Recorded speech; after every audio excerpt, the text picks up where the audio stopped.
we're officially live. Does that look good? I guess. I don't know.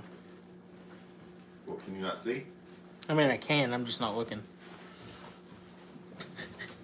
Like, we're not going to even talk. Like, someone needs to take a picture of the fact that we got my phone taped with some electrical tape having this thing work. I mean, this is like... Duct tape, electrical tape does a lot.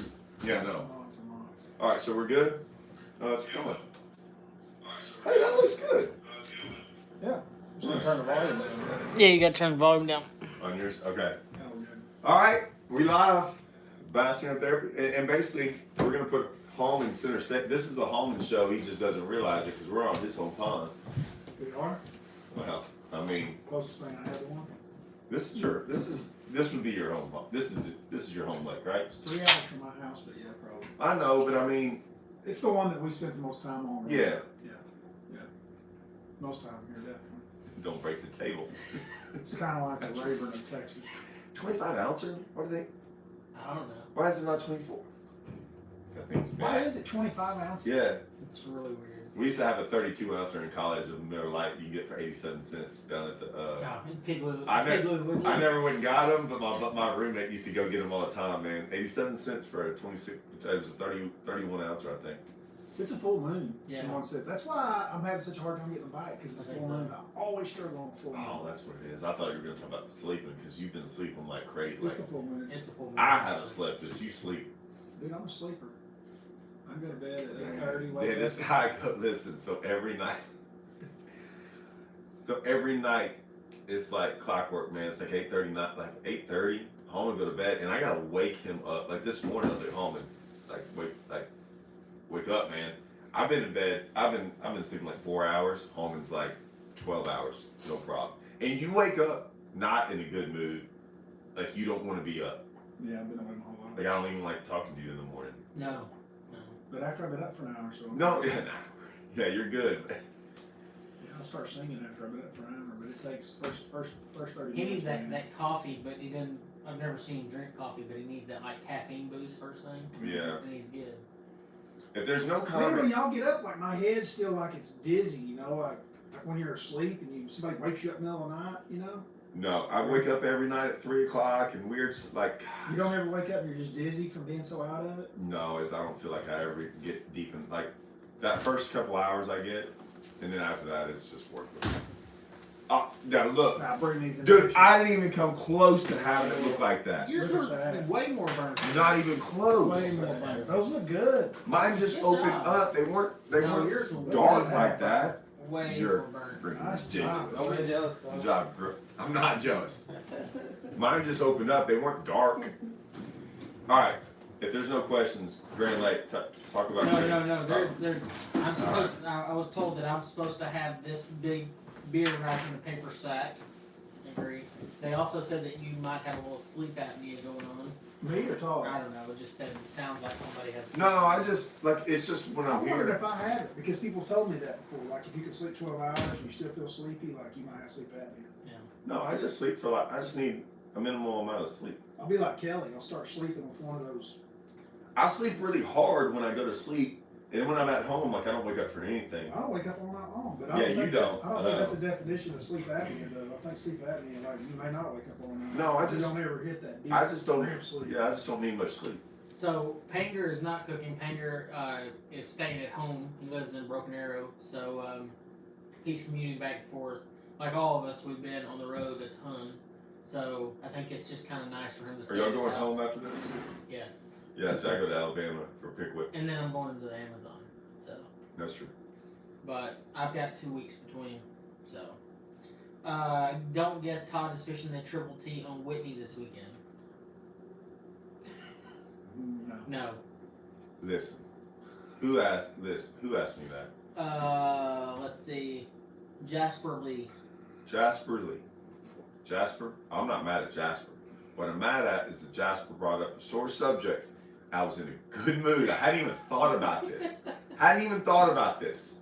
He's going to get me ranting and raving when the first 5 minutes of, no, I'm not fishing that stupid thing. We're leading Angler of the Year, by the way. This will be the second time that I've led Angler of the Year going in the championship and not fish the championship. The first time, they followed the rules, okay, the first time. And I made the All-American. This is why we didn't make it. I made the final day of the All-American.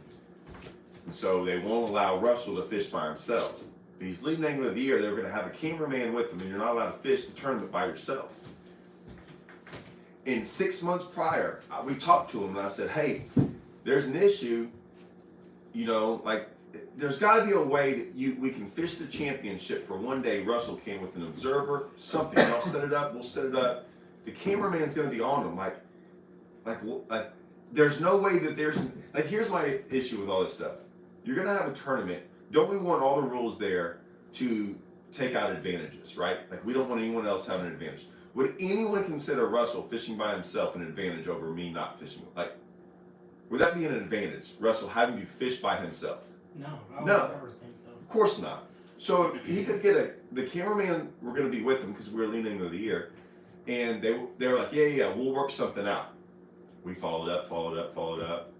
2 weeks before the event. Nope. Well, I don't know. It's not going to happen. So that didn't work out. And then this year, we're leading angler of the year, and they had to move. I get they had to move Whitney, right? They had to move the championship. But there are plenty of guys that fish that thing. They're looking around going, they put it right in front of them, in between an Open and the Pickwick Championship. Like, it's like they literally picked the worst weekend we could put it there. And I'm not saying they did it on purpose. I had a lot of text messages going, you don't know they did that, right? You don't know they did that on purpose. I haven't talked about this publicly because I haven't even called them to let them know we're not showing up. But no, Jasper, I'm not fishing that thing. We talked about it, but like Jason's like, Todd, if you make the top 10, one, y'all won't get to practice. Two, that's not that big of a deal. But two, if I make the top 10, then he wasted, just like Russell did, wasted 2 days of practice. Yeah. Now he can't fish because they won't even put an observer with him. They won't figure out, that is an issue and a problem that they cannot figure out. All right, so I'll get off that. Get Todd off the soapbox. Bring up something good again. We do have a question from a amateur angler that happens to have won a couple tournaments in his life, maybe. John Pilcher asked, question number 1, how do you catch a fish on Grand? LOL, it sucks. I agree with that. John Pilcher, by the way, has won an absolute ridiculous amount of tournaments. And he might win this one. I'm not taking anything from what he says. Not how do you catch a bass? I don't know. How do you continually win championships out here in September and October? Yeah. How many boats is John Pilcher won? John, I'll answer your question if you tell us how you win all them boats in September, October. Yeah, no doubt. You're not going to answer that because why would you? And because he's been dominant for what? How many years now in the fall? Long time. I'm not saying he's not catching but they catch in the fall. Kenny did say, just to kind of go back to Lake Whitney, said that Jasper was probably second on AOI. No, I know who's second. Yeah. I will say that I think the second place team was when I say locals, I think they're locals on Whitney, so it was going to be a chat. Heck yeah. I will say this. I went down there a week before they made it off limit, or in May when the championship was going to be in June. Like 2 weeks or so, whenever it was, the water was coming up. I went one day and it was awesome. And guys were saying it was hard. Yeah. And I was like, the way I wanted to fish, which was odd, I will say that. It was not normal. It was not normal. I would agree with that. Odd. But dude, it was. I came back and I told Jason, I said, dude, this is freaking on. I hope it doesn't come up anymore. And then it freaking rose like 9 more feet or whatever it was. And I was like, oh, they're gonna cancel it. So Blaze Platt, which I fished with in college, he said was down low looking forward to the Opens going to the Sabine just to hear Todd's rant. Yeah, you got love. There's another one there about the Red River and Sabine. Are you fishing? Yeah, everybody wants to know if you're actually fishing. I mean, y'all kind of talked me into it. We ain't talking you into anything. You talk yourself into going, well, that wouldn't be that bad, that wouldn't be that bad. Well, okay, so the one thing, and I could care less that Rayburn's on there. That's not the point. I didn't care that Rayburn was ever on there. Y'all know me. But The other one, the only reason is my buddy's like, hey man, I think we got a place to stay. Or he's looking into a place to stay at Ross Barnett, which will make, not getting shot a plus, right? That's always a plus, not getting shot.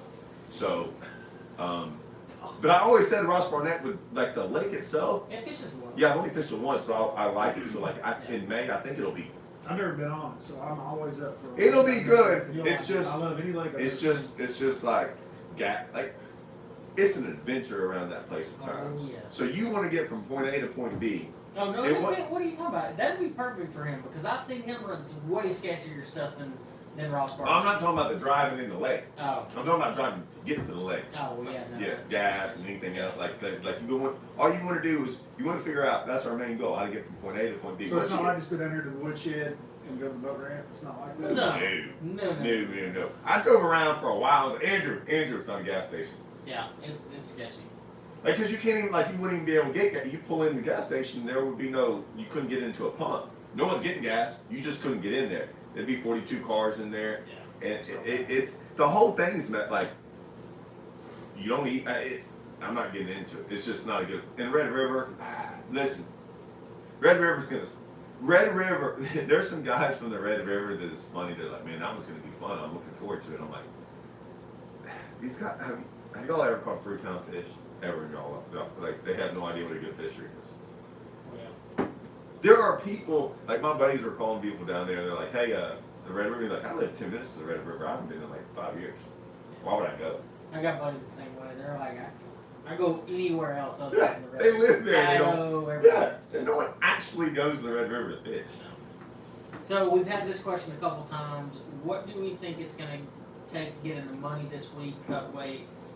Do it grand? Yeah. I'll go first since y'all don't like me going last on anything in print anymore. Yeah. Okay, cut weight. Wait. What is it? Check or cut weight? Cut weight and check weight. Cut. Okay, so I had 18 and 6, 20, 24. 24, and I missed the cut by ounces. 4 ounces. 4 ounces last year? Or like around the 4 to 6. It wasn't last year. It was 2 years ago. 2 years ago. 2 years ago? Water was higher. Water was higher, was better, but And that was a coast and not an open. Yep. here's the hard part about that. There wasn't 200 boats. 200 boats will always, it should be, although it makes the fishing harder, it gives guys an easier, it's just 200 They boats. catch them better. They 200 boats, there's less room for error. There'll be 10 guys that catch them better, but the overall weights will be worse. Correct. Right? You agree with that? It'll be close. The fish quality right now is pretty good if you fish. Pretty good. over. 20.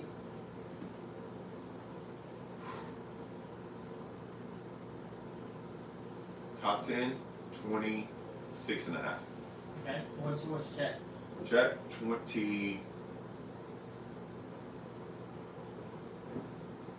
Dude, I had 24 and I finished 13th. There's no way. Yeah. Is it 21? Yeah. That seems awfully low. Maybe 22. Maybe 22. So I was going to say But 22 I had or 24 and 27. finished 13. I say 27. 22 and 27, yeah. What did you say? 26 and a half. 27 and 22. And it could be higher. I mean, it could be 28. But the fishing is terrible. It's terrible. Yeah, see, that's the only thing I'll say is last year going into the event, like you were pretty excited, right? Yeah. Yeah, so was I. Like, and I had 18 something the first day. Like the water dropping was, but here I actually think I could catch just the biggest bag, but I also think it's like there I was gonna catch them. I just didn't know how big of a bag. Here it's like I could catch 18 or I could catch 2 fish. Like the inconsistency of knowing what you might catch here is in my opinion, So that's what we're all. ballpark what it's going to be. I mean, A limit's going to be incredibly hard. My for 2 days. weight estimate is different than y'all's. What is it? See, I think the top 10 is right on par, like 26 and a half, 27, 27. around that Okay. range. 13 a day, 13 and a half a day, Yeah. something like that. I actually think the check weight will be less than 20 pounds. You might be right. Because it's not because of quality of fish, because they're going to catch them when they It's after the 15 or Yeah. 20 guys that catch them, and Look at that year. So year, they were biting. So like you they were biting. So I had 18 and a half. Yeah, and he caught 6 and I was in third. Yeah. And Christy had 22. I caught 3 for 6 the next day. Christy caught 5 for 9. Yep. They did not catch them. They did not catch them the next day. And they didn't catch them. Well, they caught them decent on the guy who won it, Warren, one of the best deep fishermen on the lake. If anyone doesn't know, is fishing partners with John Pilcher, who we just talked about, correct? He didn't even have a limit, but one day. But they're still out there though. That's the thing, because like I had 14 day 2, and y'all didn't catch anything. Yeah, but you're different. And there's only so many guys like you. Now listen though, on day 3 on Saturday, Skeeter was going on, and little McClellan, Justin had 18 pounds with his wife. Yeah, that's like. I'm just saying that there's still bags out there. So like you can't think, oh, they're all gone. They're not all gone. Yeah. No, they're all gone. But the thing is they had that Bass Pro Open the other day. It took like around 18 to win, and it took 11 and a quarter to get paid. 2 guys. And that's 2 guys. That's why I didn't fish Saturday. I got here Sunday, correct? Was Saturday good? Saturday was bad from what I was told. It wasn't a good day? No, it was not a good day. But I honestly, when you start talking 2 people in the boat and being able to just really kind of swing around. 2 people, man. We killed this subject. Yeah. And Pilcher did say the offshore bite is tough. I agree. Yeah, and I think it always is. I know Todd ain't gonna miss Toyota on Texas Home in April. Looking at him, no. Todd does not do his research. Agree. He said don't overestimate Todd's predictions. He kicked y'all's ass in fantasy. That's very true too. He doesn't even know. He just pulled them out. 2 years in a row, done it. 2 years in a row. And it wasn't even close. It's hard. It's not research. I look at things and how it's laid out. This stuff makes sense. So we have a question. Do any of you guys have an issue with people watching or following you as a spectator during a tournament? No. I'll answer this. It sucks, but it depends on who they are. Because there are certain guys could love it. I love it. It doesn't bother me a bit. There's other guys, and it's only happened once or twice, and I know what they're doing. Other guys are just watching, think like whatever. But there's certain guys that are out there 100% just to go mark stuff. I think you can do it, whatever. I'm just one of those guys that I would never do like that.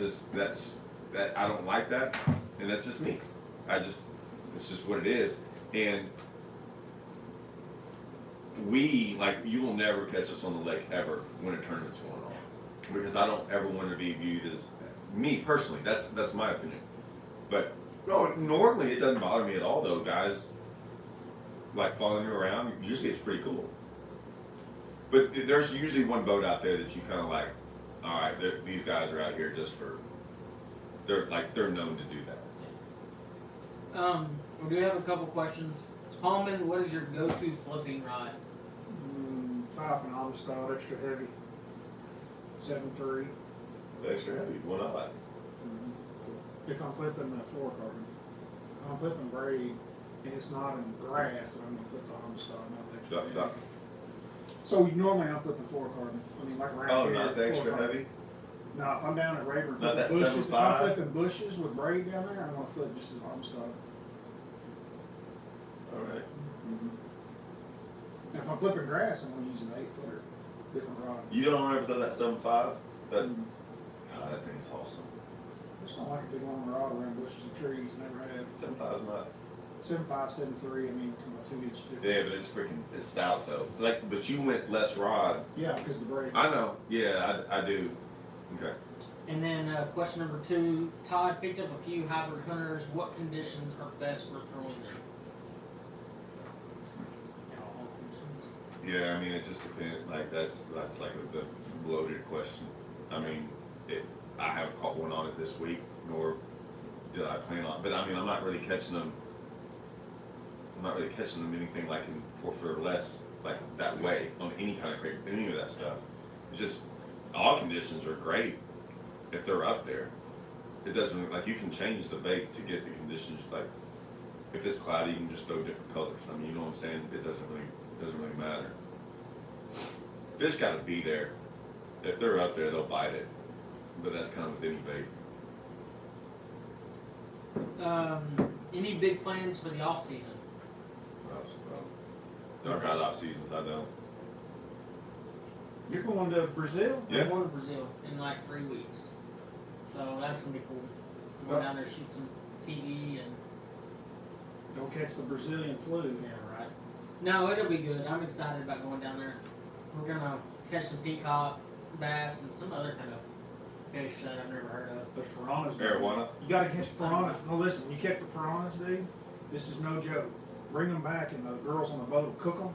They make a soup out of them, but they keep the skulls, and you need to get the skulls for your kid. Oh, really? Dude, they are the coolest looking prehistoric skull. I mean, they got giant fang teeth. Good price. Try to bring a couple back. They're incredible looking. I mean, they're cool. So if we catch piranhas, and you'll catch them because they'll eat comp water. You take the piranhas off, keep them, and then they'll cook them for you.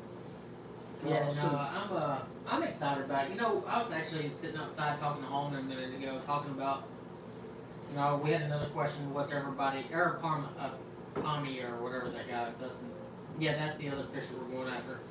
But we're talking about schedules for next year, what we're going to fish, and I'll be perfectly honest with you guys, I'm burnt out like real bad.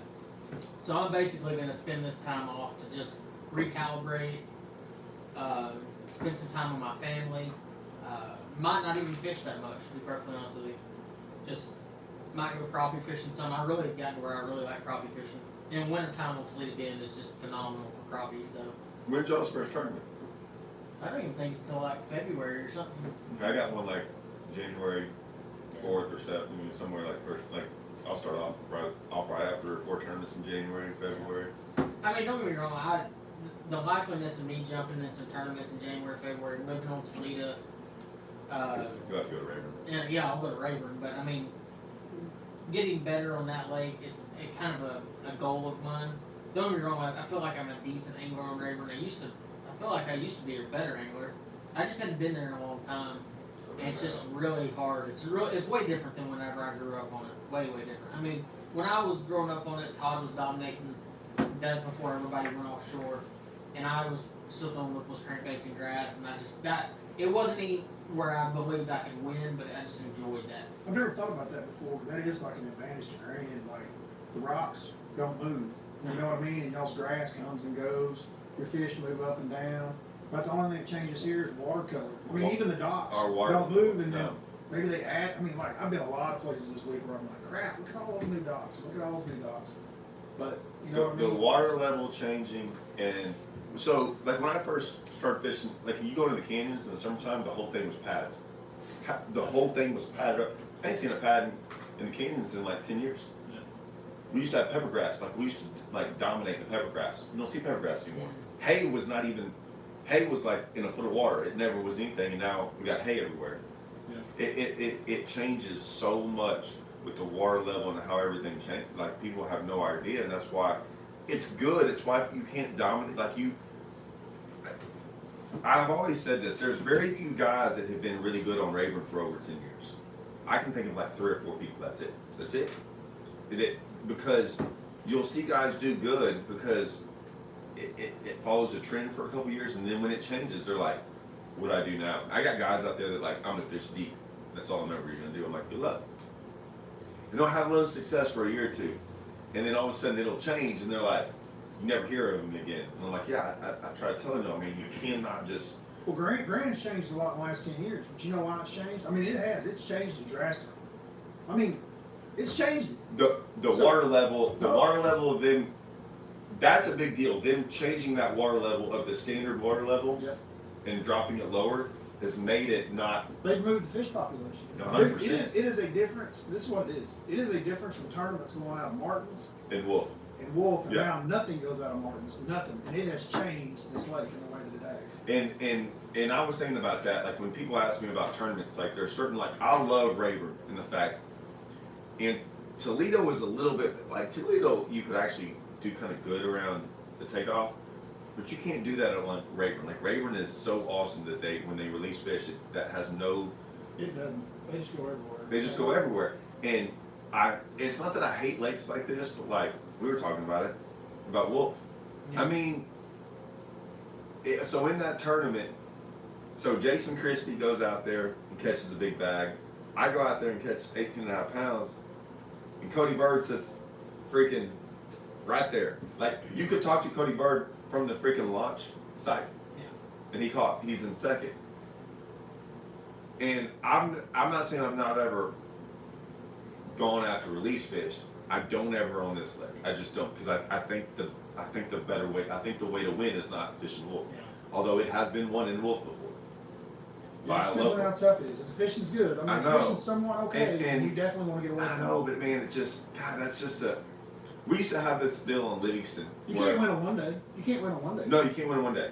The thing on Livingston, they used to not release them out of this one creek, and they used to not make. Like it was like, they wouldn't make it off limits. And I'm like, guys, there's all these guys showing up to this lake like hustling and working and trying to fish, and you got a guy who knowingly shows up without any practice and stays in there all day long and might win the event. And you're like, well, you could have done that. I'm like, no, we could, but man, we're going back to like, man, we're out there trying to like be competitive, be fishing. You know, and like make the thing off limits. I'm not saying make a wolf off limits. That's not what I'm saying. The release thing sometimes really sucks when everyone's trying to like. It's like the. I'm just amazed at how much it changed the dynamic of this lake. Oh, it's crazy, isn't it? Changed it. It really It's changed only going to get worse the more tournaments you have too. It changed it. Yeah. Well, you know, with something we don't talk about too. I mean, obviously, like changing tournament locations, how they release bass, obviously changed the thing. But COVID actually changed a lot of bodies of water, made it a lot tougher because so many people went fishing. Yeah. So you're seeing added pressure literally everywhere across the country, especially through the South. This year, you know, and last year especially, more people went fishing. More fishing licenses were sold last year than like any other year. I mean, it was ridiculous the amount of people that went fishing. So that definitely added a curveball, which actually takes me into the next question. And I got something I want to talk about that. But go ahead. Advice for a young tournament angler for balancing instincts versus electronics. Ooh, Todd and I just had a big, in-depth conversation about this. Remember talking about how guys wouldn't be able to read water the way we do anymore? Yeah, they It'll can't. be gone. It'll be Explain that.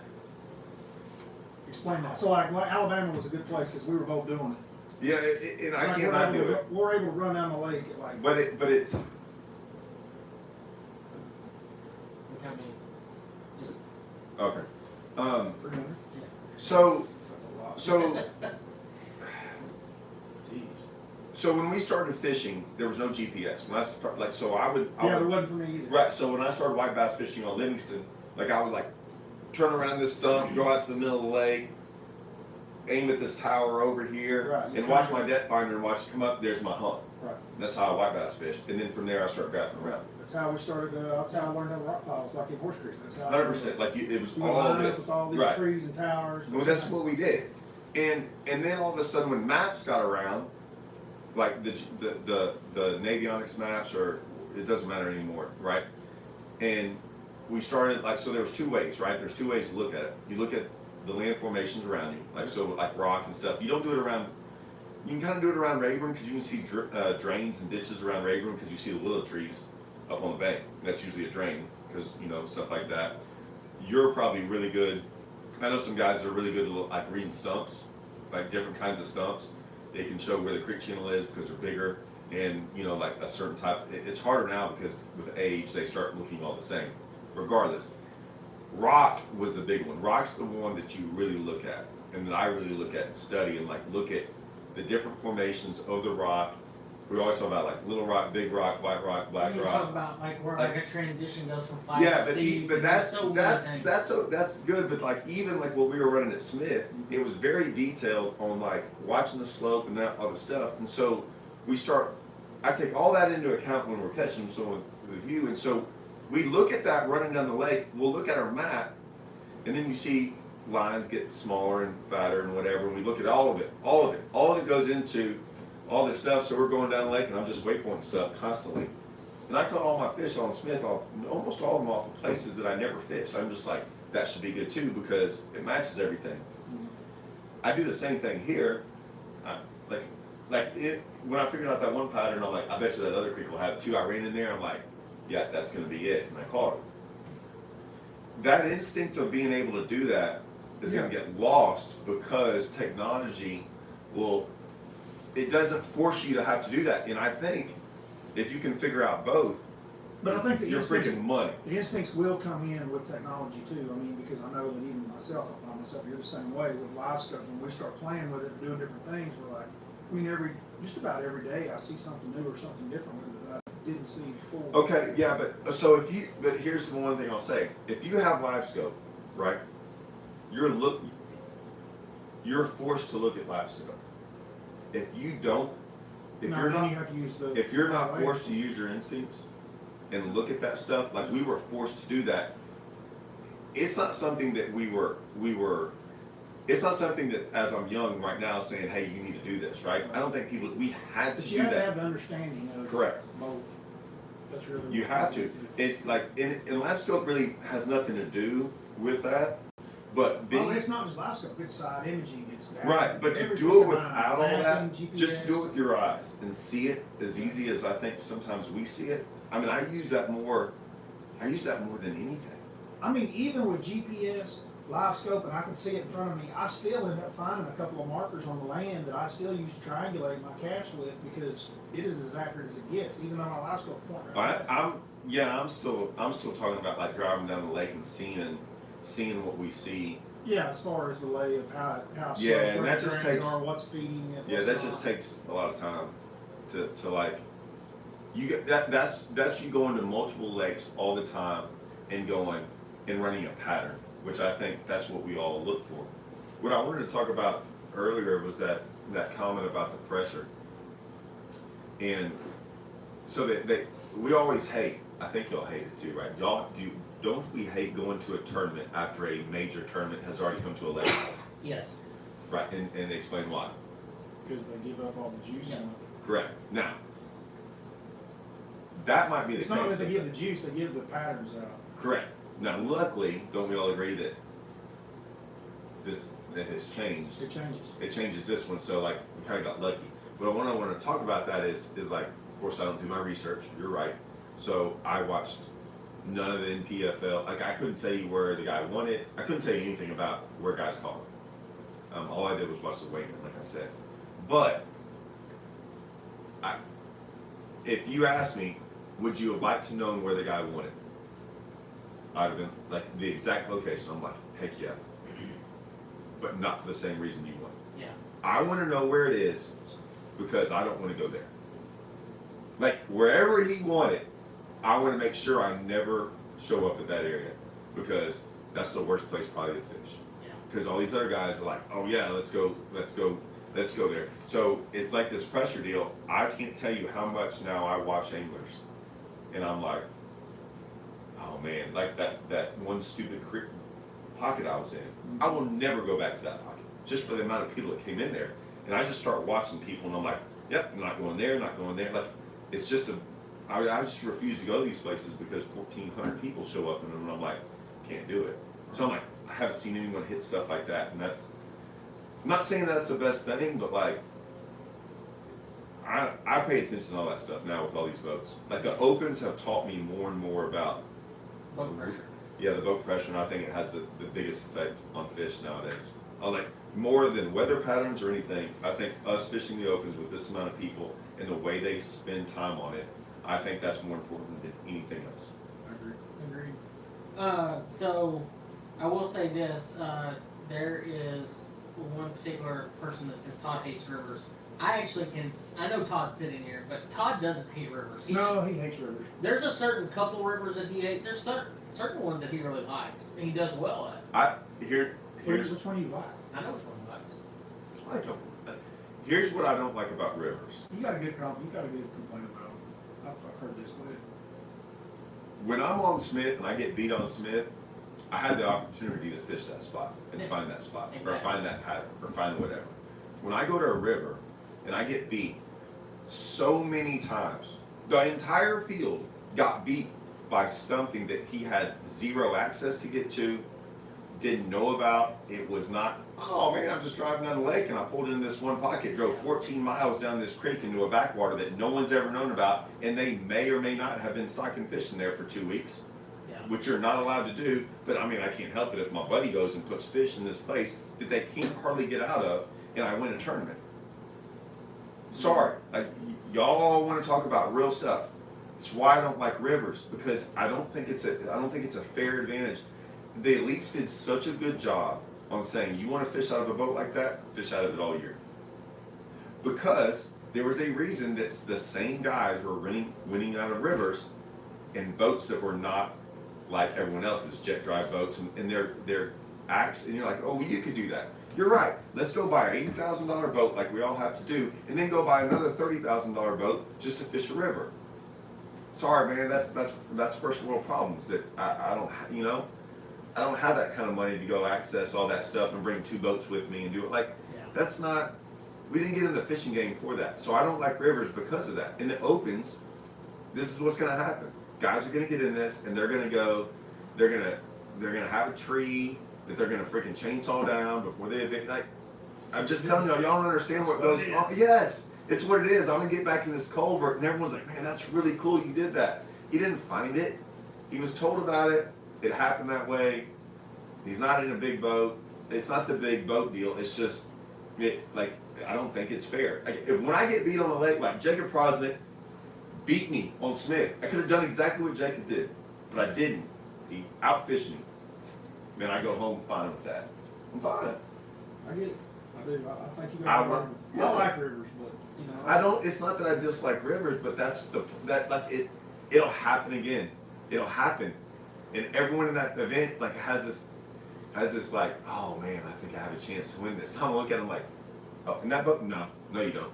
In that boat, no, you don't. No, you don't. See, but like one river that Todd does like, Arkansas River, because I've grown to like it. Yeah, because it is one of those places that's a little more wide open. There's the backwaters can play like going up rivers and things like that. The big bags usually come out of what you see. Exactly. So it does fish more like a lake per se. That was just a hard decision. Yeah. Because you got to go through that lock, and that lock master is just the worst in the freaking country. Amen. I mean, you know what I'm saying? Like, and it's what did Scott say? Someone should pull that sucker up on and beat him to death. But I mean, but that's still when you come away from that and go, dang man, I messed up. I didn't go down there.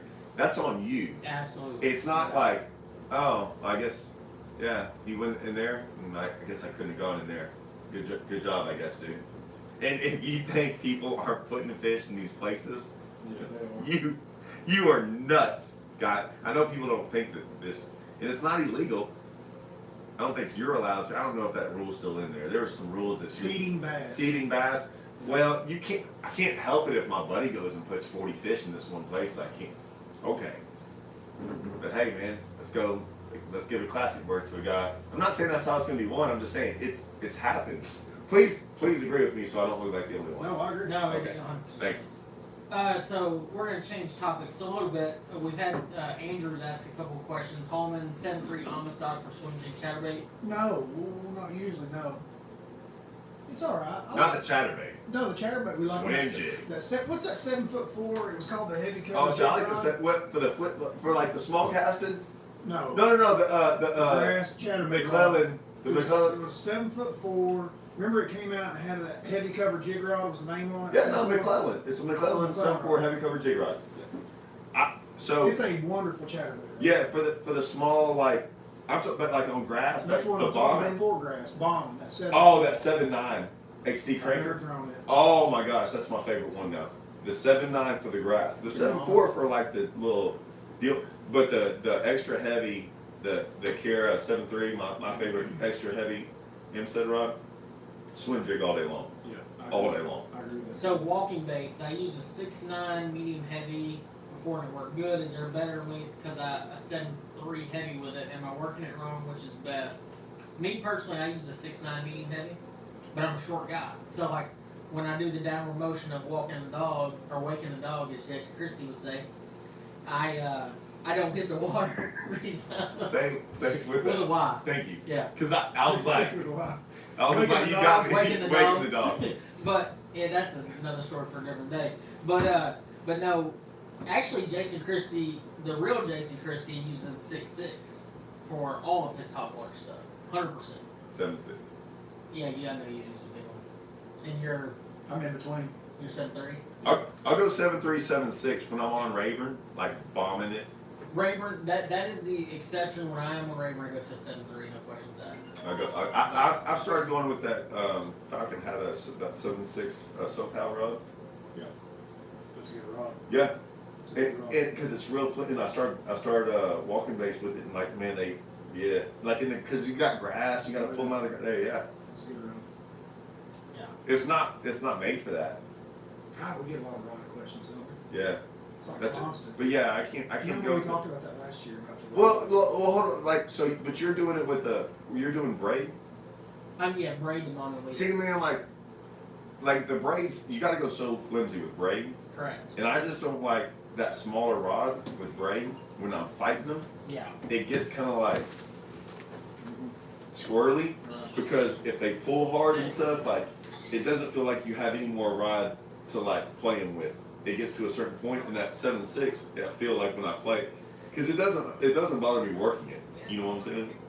Here's a guy says he stocks the same creek on the Warrior River. On the what? He stocks the same creek. On the what? Illinois The River? Warrior River. Oh, what's that? Where's that? Hardly misses a payday. The Warrior River, I believe, is in Alabama. No, I mean, I'm not. Well, it's not that I'm knocking it. I'm just saying it's why I don't like it. Like opinions are just opinions. I just Somebody don't like says he thinks maybe you just don't like current.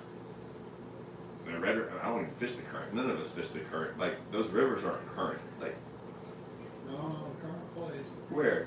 Even on the red. Like you ever been Yeah. those places where like the currents. No. Yeah, but I mean, I fish. fish backwater. Most of the tournaments are one of backwaters. So yeah, you may be right. You don't like current. No, most of the tournaments are one of backwaters. Arkansas River, it's mainly one of the backwaters. Not in summer though. It's usually out in current somewhere. Okay, well we're never there in the summer. We went once. No, Last not time we were summer. at Dardanelle, it was hot as could be. It was like September. It was one out there on the river. Yeah, I mean that's all right. Yeah, that doesn't bother me. Okay, we got a comment, and I want to really address this. I don't even think about current stuff. Go. Academic mailbox. He has been commenting on our stuff lately. Yeah. Yes. Okay, I don't know who you are, but you use more periods than any person I've ever seen. I read you one the other day. Remember that? Yes. Out loud. Okay. So I'm pretty sure you're from Australia or no Ireland. I think you're from Ireland. That's my guess. Where are you from, academic mailbox? Is he replying now? Yeah, he wrote on here. I want to ask him if he actually writes it or is it voice activated. Speak to text. I Speak think. to Yeah, text. yeah, Speak to text. yeah, that's what I think it is. But yeah.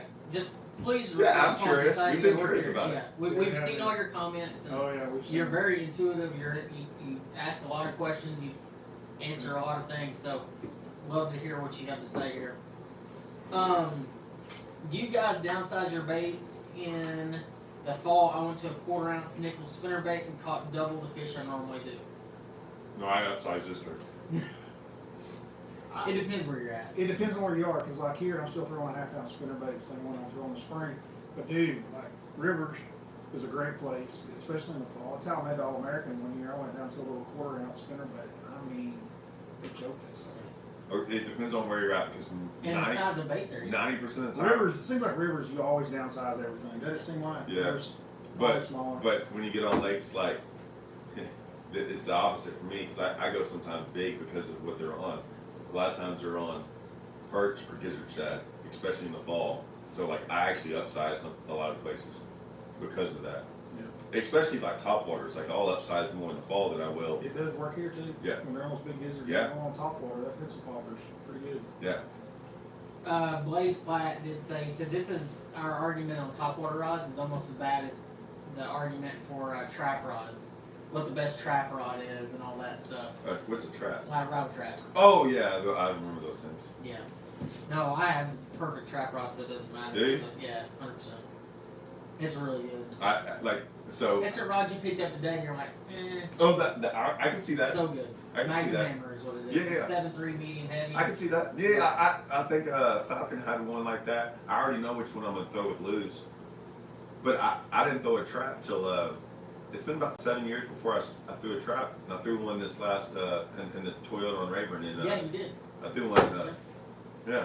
And I had one. Yeah. What? I remember you telling me, like, I caught someone on a trap. Like, oh no, I started the what tournament. What are you doing? I started the tournament on a trap and freaking caught a limit. And I'm like, this is awesome. Let's talk about where we're staying.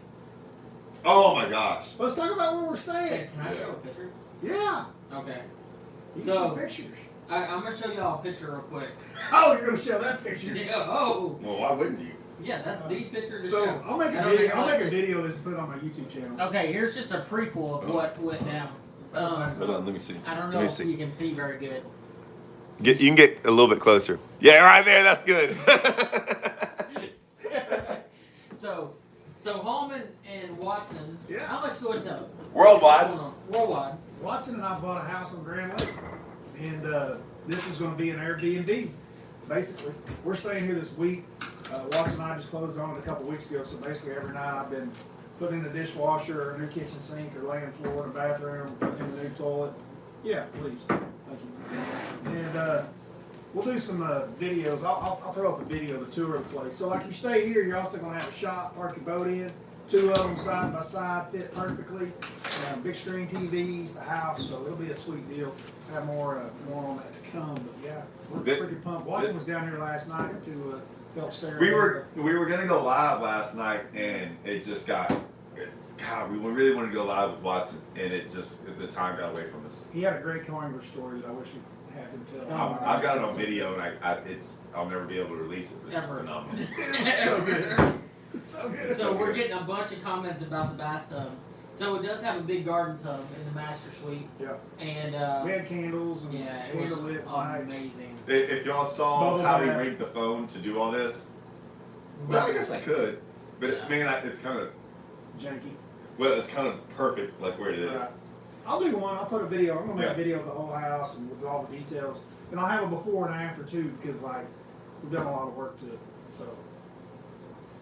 Yeah, it's and then some people said they're definitely sharing sausage, and after the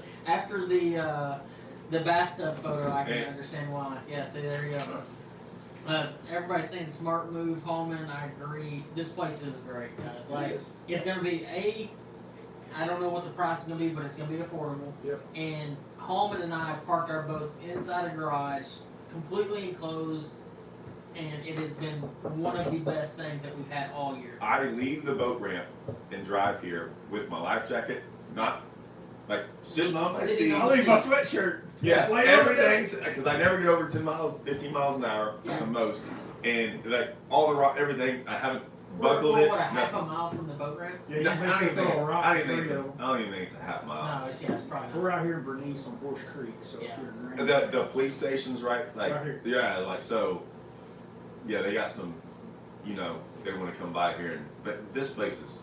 Yeah, it's nice. You don't have crackheads. No, it's been really good, and what I've learned is there's a lot of neighbors around here that really help keep tabs. They're big time fishermen. They watch the place, so like you're not gonna have to deal with a bunch of shenanigans or anything. So you might have Cowboy coming over. Cowboy, John Diffie. Yeah. But no, I can't wait to come back. Like I've always kind of dreaded the whole Grand experience. Oh no, I have particular terminology for Grand Lake that I can't share on this video because it's always been my saying. Like where are you going, or how's fishing been, and I always say something Grand Lake. That's why. And that I don't. Oh really? I've always had a disdain. My first experience was awesome. Yeah. Like my first day here, like I was leading the event, and I stayed with Hallman and Watson and Scant, and ever since then, like I just stay with all your, like it's cool when they were your buddies. They're my buddies now. Like I call them up, I'm like, hey, I'm coming down. Like, come on. Yeah. Like it's yes, cool. to answer your question is by Diffie's compound.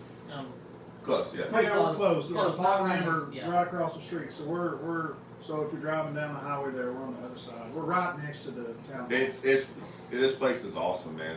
It's got more potential too to it. Like that's what's cool is that y'all are gonna still do more stuff. Mm-hmm. So real life sausage party. Real lives. It was literally. It was. Scanlon was here too. So was John Sukup. Yes, Sukup was here. That's right. Hookup Sukup was here. God, it was a sausage party, wasn't it? It was bad. And our wives like that. I I had a couple of people ask, how has Texas been since I moved back? I haven't been there very much. What do you mean, how has Texas been? Since when I moved back to Texas. It's Texas. It's always still awesome. Yeah, it's still we don't live in Austin, so it's awesome. Yeah, I agree. And I did have somebody ask, and it's way earlier, and I just want to give Paulman this opportunity. What did you think about the freshman quarterback of OU? What is your thoughts on OU? You know, real quick. Real quick. Yeah. Real quick. Real quick. Just sum it up real quick. That new coach y'all just hired at Texas, he's going to be fired in 3 years because of that new freshman quarterback. Because he can't beat him. Summed it up. Do you think he actually lasts? He will cost him another coach. Yeah, but do you think he'll actually last? I mean, think about the millions that the University of Texas has had to pay out the last one because he couldn't beat Oklahoma, and now this new freshman, it's gonna be over $100 million. So it's basically the worst job in America right now is if you got hired as a Texas coach. As soon as that quarterback started playing at Oklahoma, and Then your it'll be only the- job is to beat them, it's a problem. So here's a comment. major This problem. is interesting. This is an interesting take. I disagree where he would transfer Just to. say yeah, But you're wrong. someone said Rattler would transfer to University of Texas and beat OU the next 3 You know, years. you can have him, you still get beat. Yeah. No, and if he transfers out, I think he goes to the Ohio big three: State. Ohio State, Clemson, Alabama. Ohio State and Clemson are both bad need a quarterback. Yeah, I mean, so there's no doubt. Like, why in the world would you go to dumpster fire in Texas right now? Like, I mean, truly, like, it's all it's been. You just got beat by Okie Yeah. Light. Yeah, I mean, you just can't. Another question. Actually, we've had a couple questions in the last few about Matt. The reason Matt is not staying with us this week is because he lives in Broken Arrow, and he's been gone away just as much as I have. Yeah. And he just needed to be home and drive back and forth. It was easier for him. He gets to see his girlfriend and like spend some time with her. Much needed time. And if I could stay at home with this, sleep I in your probably would. bed. Yeah, it's a huge difference when you sleep in your bed. So that's the only reason Matt's not here. Hookup's driving all the way to Sepulpa. Yeah. That's like an hour and a half. Yeah. That's what I used to do every time. Like because I lived in Sepulpa Yeah. and I would drive all the way out here. I got him, dude. Yeah. Got him. He's been bothering us. Me So too. that one little deal got him. Rattler is a stud, but Caleb is better. I agree completely. Hey, we summed it up. Yeah. It doesn't matter for Cost 3 years. another coach. You're not allowed to ask about that for 3 more years. In Yeah. all Until fairness, the coach is fired. in all fairness, the Sooners still will beat Alabama or Georgia. Yeah. Yeah, maybe. Whatever. That's got to be a Texas fan that made that comment. Let's see. Trying to what find else we got? the light. Yeah, trying to find some light. Yeah. We can't win, so we're gonna piss on you. You can't beat the Pittsburgh Steelers. I actually like this question a lot. What do you guys consider the top 3 best bass lakes in the country today? Largemouth, smallmouth, and spots. Ooh, I like this. Ooh, what a dude! This might be the We're gonna best. have some majorly different answers on No. Yeah. Ooh. Yeah. Oh, I don't even know. I know one that'll be in all 3 of our votes because I think ours will be totally different. But one that will be in all 3 is It's gonna be a- Champlain. No. No. Won't be a mine. No. Really? Not even close. Not even It's close. like 5th. All Dude, time. Like it is gorgeous. The smallmouth baying there, the largemouth baying there. It's So- one of so the beautiful let's do places this. we Let's- go. let's organize Staying this a there bit. is good. Okay, Let's we're gonna go. have a smallmouth lake in there. Well, no, we're gonna do our top 3 largemouths first. What is your top 3 largemouth destination lakes that you? I've been to that many smallmouth, but largemouth. Largemouth. First, foremost, largemouth. What are your top 3? Ready, go. Go to me. No, it's you. Me? Yes. I'm biased, man.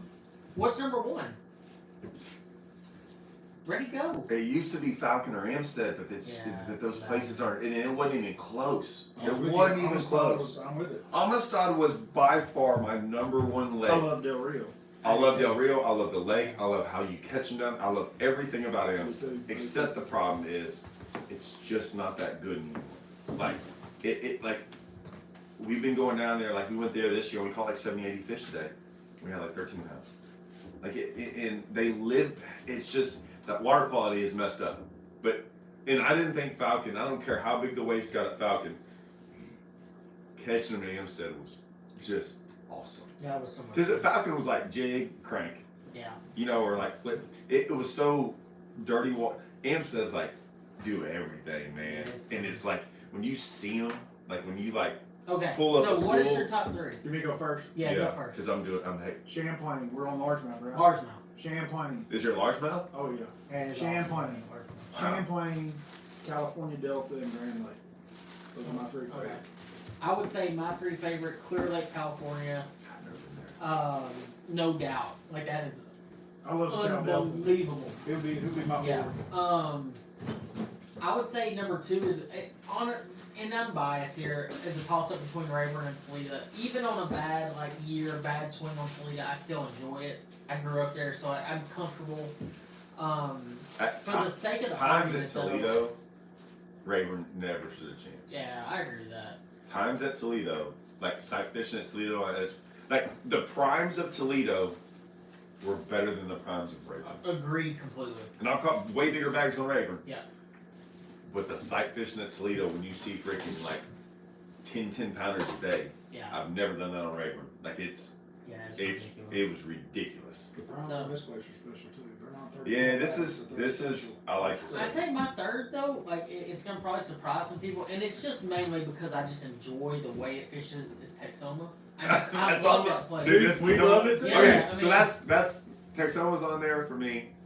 I love Texas. I'm gonna have to put I can't go all Texas, but like Rayburn just because. I mean, I kind of hate Rayburn.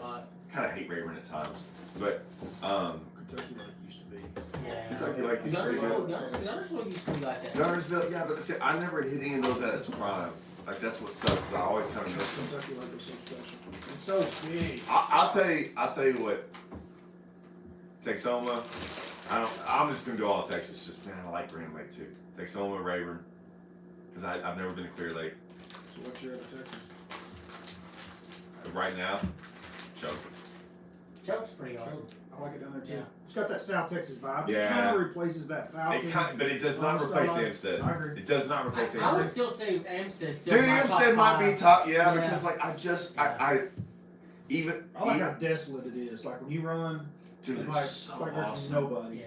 I love that. There's nothing better than walking out on the dock in Texas and looking down and going, is that 17 foot? Yeah, probably. Yeah. It's just awesome. So let's jump into, let's say spotted bass. Top 3 spotted bass. Hold Oh. on, I already know what your number 1 That's is. in No there. question. 100%. I don't even know if I had 3. It's Lanier's number 1. Lanier's good. See, I'm Lanier, Hartwell, Smith. I would be Lanier, Hartwell, Smith. I Like really Smith. like Smith. What I liked about Smith is I don't think the fishing's that great or the fish are that big. Yeah. It's a good tournament lake. No Mhm. doubt. I like going there because it But took the boats. Can I say this? Yeah. There was some controversy, and we're not going to we talked about the other day about guys hating on lakes, okay? And what I want to say is when we hate on the Red River, or say we hate on like Ross Barnett, we're not hating on the lake per se of like the fishing. We're hating on like there's some other stuff that goes along with it, like the safety. There's all kinds of stuff. Like, and so if you hear us talk about Amstead, we put Amstead and Texoma. None of us are freaking going out there and catching 25 pounds on Texoma. No, ever. We Well, like, not ever, but yeah, we have, but we like the setup, the lay of the lake, like how it all fishes, how it handles everyone. Restaurants, proximity to a gas station and a boat ramp. I mean, all those We things go we into catch play. largemouth, smallmouth spots. There's stripers out. Like That's a bad thing about Smith. There's only one ramp. And Yeah. That's terrible. So- we like it where there's a lot more ramps. so, when you hear us dog in a lake, rarely is it about fishing. Red River's about fishing. Don't make any mistake about it. Red River's about. and safety. I'm not gonna lie. And- dude, and like, safety. It's not a And- good. and Safety tearing your place to boat. stay. Yeah. Have you ever I have torn up my boat at Texoma by hitting a dock, the middle dock. But other than that, like Red River, you could like come back with no motor. Like you're going to ruin stuff at Red River. 100%, yeah. So a lot of it's that. What you'll never hear from me, Grand I could zero for 2 days and I will never complain about Grand because it's got a minute. I don't complain about lakes that when we go there, I don't care how tough the lake. Smith, you didn't like Smith, right?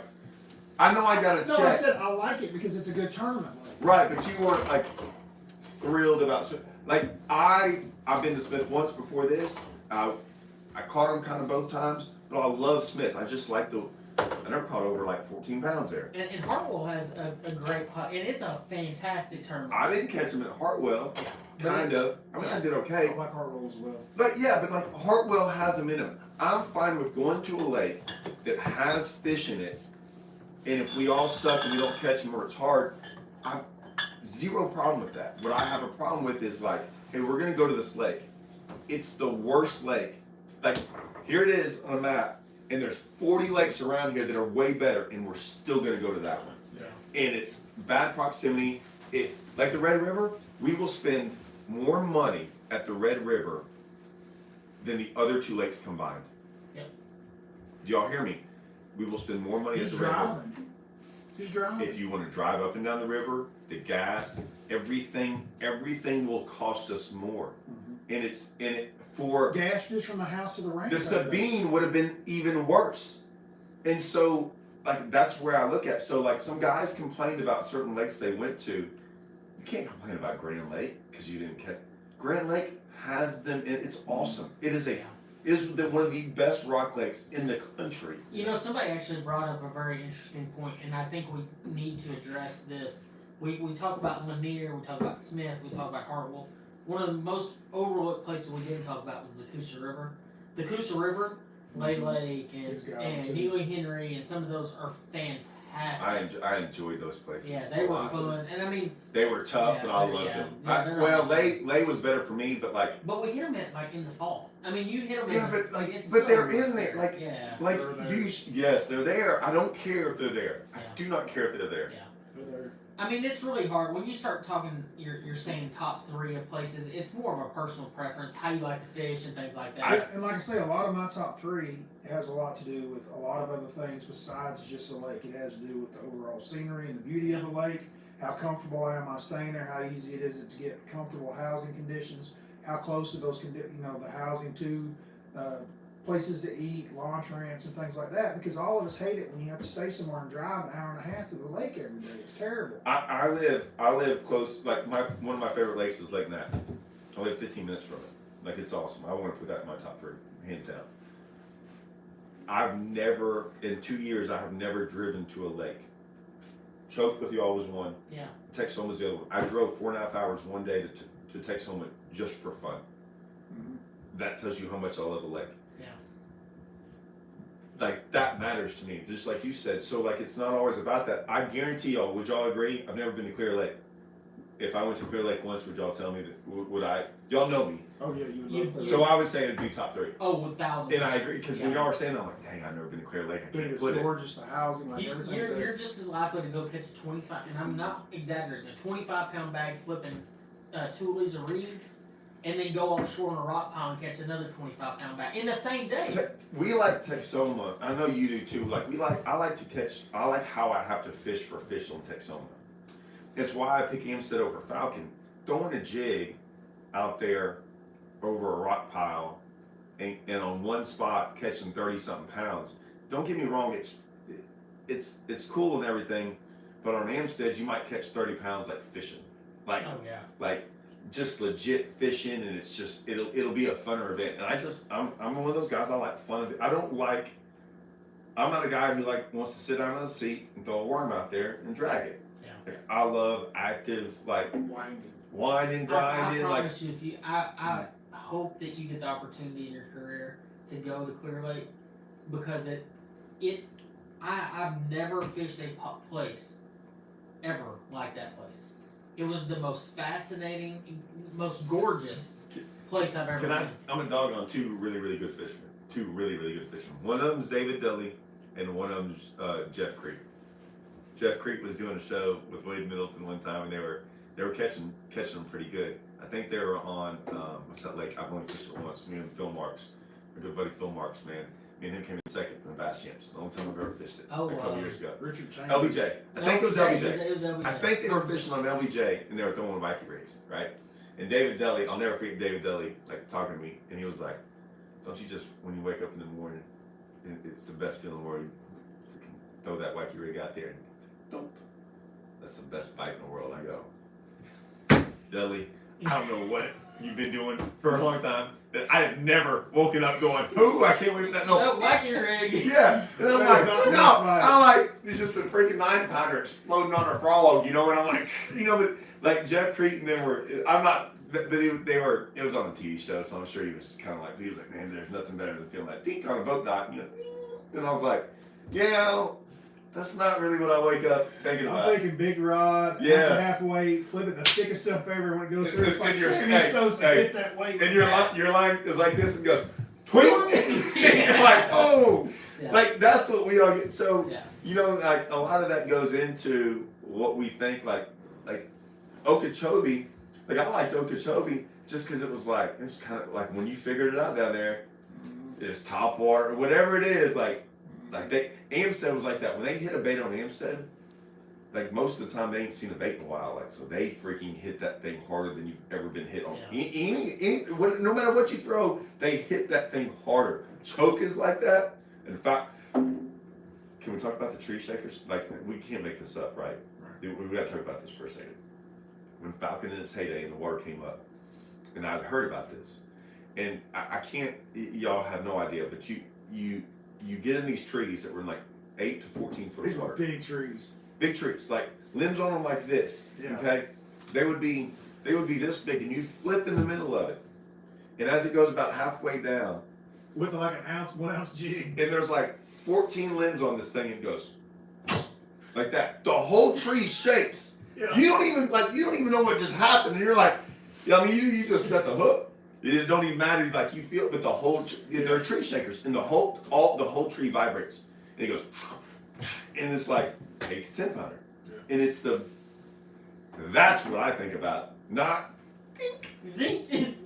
but I mean, all right, like the first time I saw the whole tree shake, and I'm like, that's not normal. There's no way. It's not normal. No. But you know, that always hurt me. The Falcon, when I would go to tournaments there, you know how Falcon is. Falcon was really bad about being that spot where you sit on and caught 30 pounds with a jig, you know, and you throw into this pile. Remember that? Not 30. 45 to 40. 50, whatever. They caught them, though. They caught them off. That's so how you would catch 25 to 30 flipping them bushes, and those guys would sit over there on the spot. I couldn't ever quit flipping. No. It was just so much fun. No. Like you weren't going to win. No, not most of the time. Yeah, I would get one out there. They'd be out there on those. You could catch 40 flipping. You could catch even more, but like you're right. Like it's like, how do I? Yeah, they got a school. You got to work too to find those places, and they were like they were, you know. Yeah, God, it was so much fun. It was so much fun. Big jigs, dude. And then you wouldn't even get half of them out. Like they were so big. No, I'll never forget talking to Larry Ray. They were so deep. Larry Ray, so I'm down there practicing. I think I was staying with or Larry Ray was next to me. Anyways, Larry Ray was down there, and I go down there. I'm like, he's like, man, did you catch them today? I'm like, I mean, yeah, I got some bites. He's like, did you catch any big ones? I'm like, I don't know, I shook them off. He goes, you shook them off? And I'm like, well, yeah. He goes, oh, I've leaned on every one of them. I'm like, I've been shaking them off for 3 days. He's like, not me. And I'm like, he's down there to have fun. Dude, I looked back. I shook off so many fish on Falcon. Like, what was I thinking? You should have fun. Oh, if I ever went back there again, like when it was good, I'm freaking leaning on everything. I'm like, man, Todd, you do some really smart things. That's about the dumbest thing you've ever. He said, you shook them. He's like, man, I caught a 10. I'm like, I ain't caught nothing. I'm shaking them all off. There's 14 million of them to replace that one just as big, and I'm over there. Ding! Oh, shake that one off. Larry Ray's like, no, we sticking every one of them. I'm like, God, pictures. Wish you had told me that on day one. God. So we've talked spotted bass, talked largemouth. Let's hit smallmouth real quick. We got a bunch of other questions. I'm gonna start smallmouth. And don't say Cherokee. So I actually have to break. Cherokee's awesome. I have to break down my smallmouth in two different categories. I talk about the Great Lakes smallmouth, and I talk about the like more Highland Reservoir smallmouth. Okay, Cumberland, Cherokee. What else? I mean that's it. Okay. But Cumberland and Cherokee. I mean, both of those are phenomenal. Phenomenal. Like if you have the opportunity to go. Cherokee is better. No, Cumberland's better. Cherokee's better. Cumberland. reminds me so much of like a Table Rock. It's such a great fishery for all species, largemouth, everything. Yeah, but we're talking about Cherokee. I know, but Cherokee in the spring was ridiculous. It was ridiculous. I agree with that. But when you start talking smallmouth, and I've had the opportunity now to go to the St. Lawrence River. I caught the big bass of the event at St. Lawrence with almost a near 7-pounder. That place right there is unreal. Like, it is ungodly the amount of big fish in there. So that one's definitely on the top of the list. St. Clair still is the top 3 for me. I love St. Clair. You know, that's for me, number 1. You know, actually, that's probably my... And then everything else just exists. Those 2 right there, though, St. Lawrence and St. Clair are just by far my favorites. My wife's never hardly gone to any of my events, like away from Rayburn, and she flew up to Champlain, and then we drove to St. Lawrence after that. And on there, like, so Russell was up there with Kathy, and dude, we just drove over there. We stayed in no AC. Like, this place, when you walked in, the door wouldn't even open to get to this bed, and like that, like. We stay in these little cabins. We're like, I don't care. We get in them, no AC, no windows. It was just screaming. Right. It was awesome. The people there were awesome. Like, another great place, right? It was like $60 a night. We just drove over there. Woke up the next morning, went fishing. I idle out of wherever we were at. I have we don't talk to nobody. There's no boat ramp right there. I mean, idle out, and Russell's behind us, right? And like they're getting ready, and I go out, and there's just a little island. There's islands everywhere, but I made it to the first one. I put the trolling motor down. I go, this is going to be awesome. I didn't even touch the trolling motor. I'm like, yes. And she's like, what? I'm like, look, come here. And she's like, what? I'm like, yeah, that's like a 3-pounder. And I'm like, look, there's another one right there. And Russell, dude, you got to hurry, dude. I think they're going to be everywhere. And like, we went around that island. I never fished many of them. I saw like 14 of them. Dude, it took me like 30 seconds to go around the entire little island. There was nothing. And I was like, doop. And we went to the next one, and it was just my wife, like Brittany, was like catching 4 and 4.5 pounders. This was in St. Clair? No, St. Lawrence River. And we made it like a mile away from that boat ramp, and we caught like 40 off beds and just crushing them. I caught like almost a 6-pounder. It was like, I was like, yeah, this place is pretty cool. Then we just drove around for a little bit and just like looked at Love Island and all kinds of stuff. But it was a cool place. Like, I was glad it was not a tournament, because we enjoyed it. It was fun. Yeah. Like I would, and if it blows, of all the other smallmouth lakes, you can fish on that place when it blows. Absolutely. Because you gotta be smart. Yeah. Well, don't go out. What I'm saying, it's so small and compact, like the river. Yeah, it's great. You can fish when it, like the other places, if it blows, you're like St. Clair's probably the worst. Lake Erie. No, that's big. Like, I'm talking about Ontario is really bad. I'm talking about the smaller. Yeah. St. Clair is small. I'm talking about besides the Great Lakes stuff. Yeah. Like Champlain is about as bad as. But you can get protected. Not if you're going down to the other one. No, well, I'm saying you can at least get like St. Clair. Sometimes I don't like. You have to literally. We used to go to Buffalo, Lake Erie, and man, like if the wind blew, you usually didn't go out. Yeah, that's different. I'm saying you would unload and there was nothing but the riprap marina. At Buffalo. We did. Oh my gosh. Yep. Like Western Basin Erie has absolutely nothing on the Eastern Basin Erie. No way, not even close. Western Basin, you don't even bring me bites. You still catch big ones. Eastern Basin, you get a ton of bites. And you catch big ones. Like it's just no comparison. It's a lot of fun. So we've got a ton. Yeah, no, let's go. Ton of stuff. Everybody enjoys at this table loves Table Rock. I don't know why tournaments don't go back. Table Rock's awesome. We did stay at Watson's house. We do love it. Western Trail, they were talking about on BTL. I don't know what that is. I haven't got to talk to Panger about it.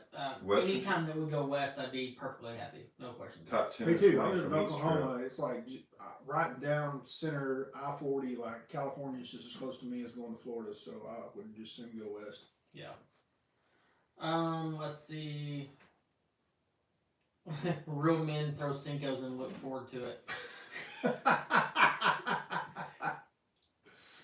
Oh gosh. I don't know. 10 Killer's another really good one for smallmouth, depending on time of year. The time of year, if you hit it good, you're good. Eufaula used to be the best one ever. I don't. Had some big ones in it. I don't know what your home lake is, so I don't know what the bass. Ross Barnett. Have y'all fished Ross Barnett? I have. I was there for an open. Yeah, we both were. We were both there. Like, dude, it got really hard in the event, but that was a weather deal. Yeah, we stayed together. We had the bad cold front come in. It rained every single day. Have you ever been there? We stayed together. Yeah, I just realized we said. Well, no, I mean for you, Ross Barnett's a pretty cool little lake. Like I liked it actually. It fishes like we're all gonna like it. Well, I don't know about Andy, but we're gonna like it. It's right up our alley. I like it. I've become a shallow water guy. Let's be honest. Like I've spent more time. I've won both my tournaments. I won flipping. Maybe spinner rods you have on your deck right now for tomorrow. One. Dude, I feel like that's a record. Dude, I put all of mine up in the garage. Oh, I don't have any. I like. And the only reason I have one, it doesn't even have a finesse bait on it. It has a crankbait. Joshua Lee. It does. I saw that. Joshua Lee lives in Lempe. I don't know what that is. Lempe, Missouri. Oh. That's where Watson lives. But I always make fun of him because I'm like, you live in a French, like, because it's L.A. and it corrected it, and I'm like. Lempe. That's why I always make fun of Watson. Like favorite tidal body of water to fish. I'm actually going to Table Rock next month. I love going up there. Dude, we went last November. Yeah. Table Rock's awesome. Oh my God, it was so much fun. What's your favorite tidal place? By the way, the towns around Table Rock are awesome. Like everything was like easy to get. Like I love Table Rock. Table Rock. That and let me tell you something. Lake of the Ozarks. God, that's where we get pissed off that they don't go there. Those places. I want to go back to Beaver Lake. Yeah, I've always heard bad stories about Beaver. I love Beaver. Beaver Red River. I'm taking Beaver every day. I've never been to Beaver. I've never even been to Beaver. I've heard war stories, and I will go to Beaver all day long. You would love it, actually. Yeah, they got bass in there. Yeah, a lot of them too, actually. My favorite tidal river actually now is probably the James because I hadn't been to Potomac in forever. It seems like. But I love the Potomac too. California Delta, hands down. Yeah, I haven't been to the Delta. It's one of the only places. It's got 10 pounders. It's the only one with 10 pounders. Nobody else has got them. Nobody. Tell me another title. I guess the one in Florida does. St. John's. Delta's got more. Way more. Oh yeah. I can't comment. I don't think I've been to it. Someone asked me about tidal waters the other day. I was like, I don't think I've ever really been. Not a true tidal water. I thought you went to Potomac. St. John's? No, we haven't been to St. John's. I'm telling you, it's crazy. I started thinking. Someone asked me, I'm like, dude, I don't have any advice for you. I don't think I've ever been. Potomac a lot, dude. I think I would love the Potomac. I do. For sure. In its heyday, just like Amistad and that was one of my favorite places because you can literally pull in a grass bed, and this is no joke. You can pull in the middle of a grass bed, power pole down, and you could cast in every single direction, and catch a fish.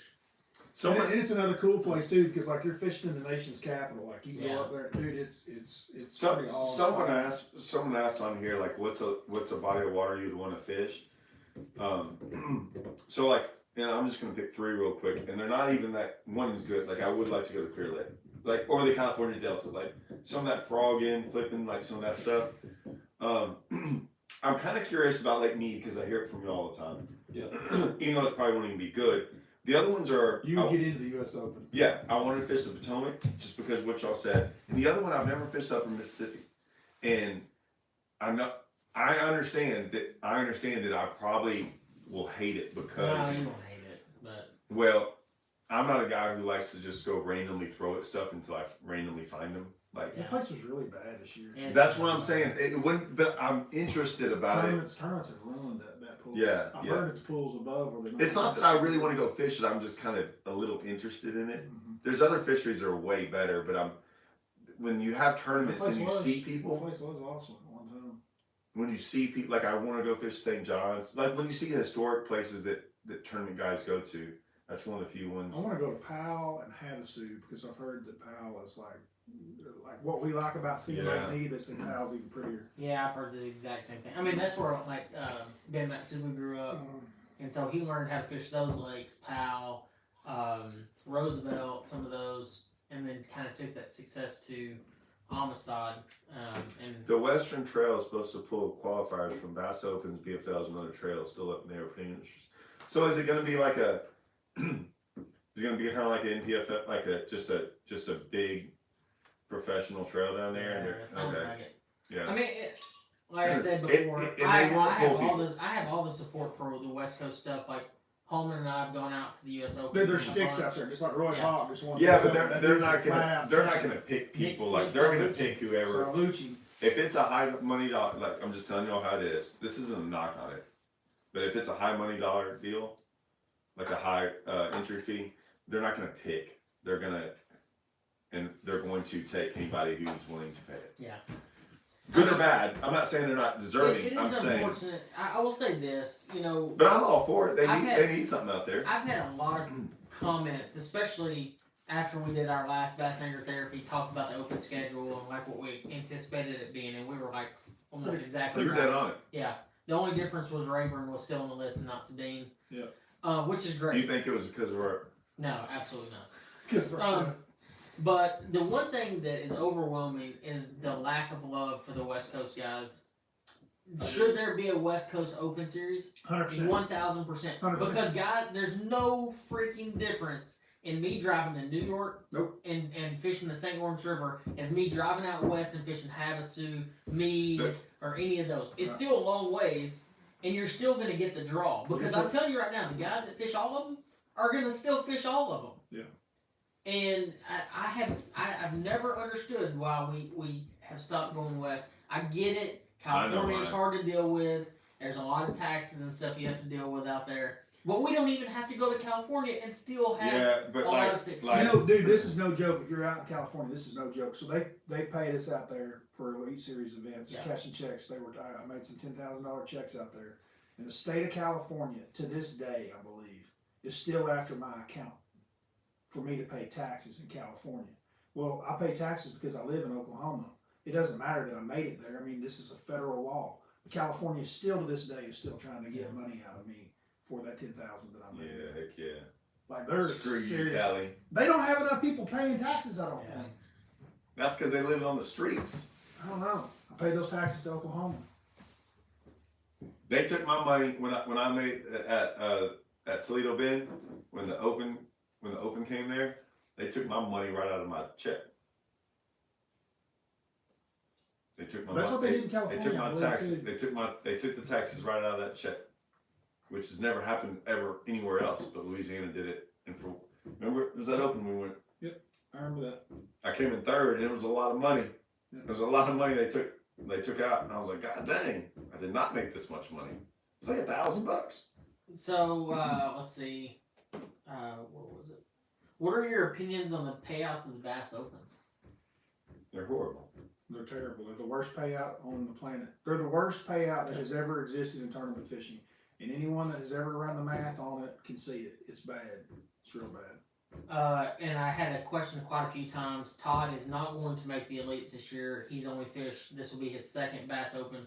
He did not fish the first one. He did not fish Pickwick because he won Angler of the Year for the 4th time, and the only person to ever have done it in the Toyota Series. So he made a decision, a hard decision, because he wanted to go to Pickwick. Oh, I definitely wanted to go. You know, Homie made it easier for me. You gotta go. I was like, I'm going. Yeah. So to answer that question, I know Todd could have answered it, but I typically answer things faster than Todd. True. That's fact. That's fact. That's true. Let's see. I just saw another question that was really best rough water story. I've heard that 4 times now. Best rough water story? Rough water story. Like the biggest that we've ever been in. I went, holy cow. Okay, I got mine. You got yours. Oh, I want to answer that question so bad. Let's answer this one first and we'll go to yours. Okay. My best rough water story, it was one of the very first years I ever fished the Opens. I went to Lake Erie. There was a double red flag warning. Sandusky? No, yeah, it was out. I went out Sandusky. And that was going to be mine too. They were like 20 foot tall. And I went out, and Coast Guard literally, I was the only boat that went out there that day because I never saw another boat. And Coast Guard came out in their big skiff or whatever and circled me and asked me if I was okay, and then went back in. I speared 26 waves going out, and I speared 26 going back in. It was the dumbest thing I've ever done. I don't know, they were legit 10s because I went over a shoal and I drug bottom when I went through a swell. There is a picture of Remitz in that tournament. Yeah. Out on Pelee Island, and he's sitting leaned up against his butt seat, and his trolling motor, the bottom of his trolling motor is at least 15 feet from the water. Oh yeah. Where it's just bucked in a wave, you know, and then it's going to come back down, and he's just up there riding that thing. I mean, dude, it was the most insane thing I have ever seen. I couldn't believe they sent us out. Yeah. It was so bad. They were so big. God, they were big. Dude, you would go over a wave just hoping there was nobody underneath you were going to kill them. Because, I mean, they would just disappear, boats would. Like, you didn't see them. All you saw was water. And then you come up on top and you'd see a couple of boats. And then if there was somebody on the other side running, dude, you would kill them. You never saw anything. I mean, it was the most terrifying thing I'd ever seen. When you come down, it was just water everywhere. Like, they were huge. Everywhere. It was like fishing in the ocean during a hurricane. That's what it was. It was like, hey, take your bass boat out there in the Gulf. And I'm so glad, that has changed.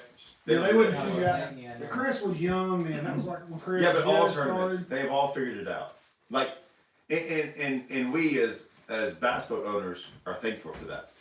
No, because our bass boats are not made, like, not that they can't do it, it's like, hey man, I'm having to do, like, you're putting me in a position now that's going to tear up my $70,000 boat. It's a bad position. Somebody asked, how do you catch fish in waves that big? Not very well. No. It's just hard to even stand up. A lot of guys fished out of their driver's seats. It's just almost an impossible task. I mean, truthfully, it's just really hard. The nice thing about up north smallmouth is you drag a lot, so like you can kind of drift. Use multiple drift stocks, do a lot of different things. But yeah, it's insanity. Can I answer this one? Go for it. Sometimes it's best just to follow your dreams and never do the math. It's risky. It's risky for me to comment. No, it's a risky way to look at it. I'm trying to figure out how the nice way to answer that question is. How did we get to that though? Did we say something about? Because the open payouts and the Angler of the Year deal.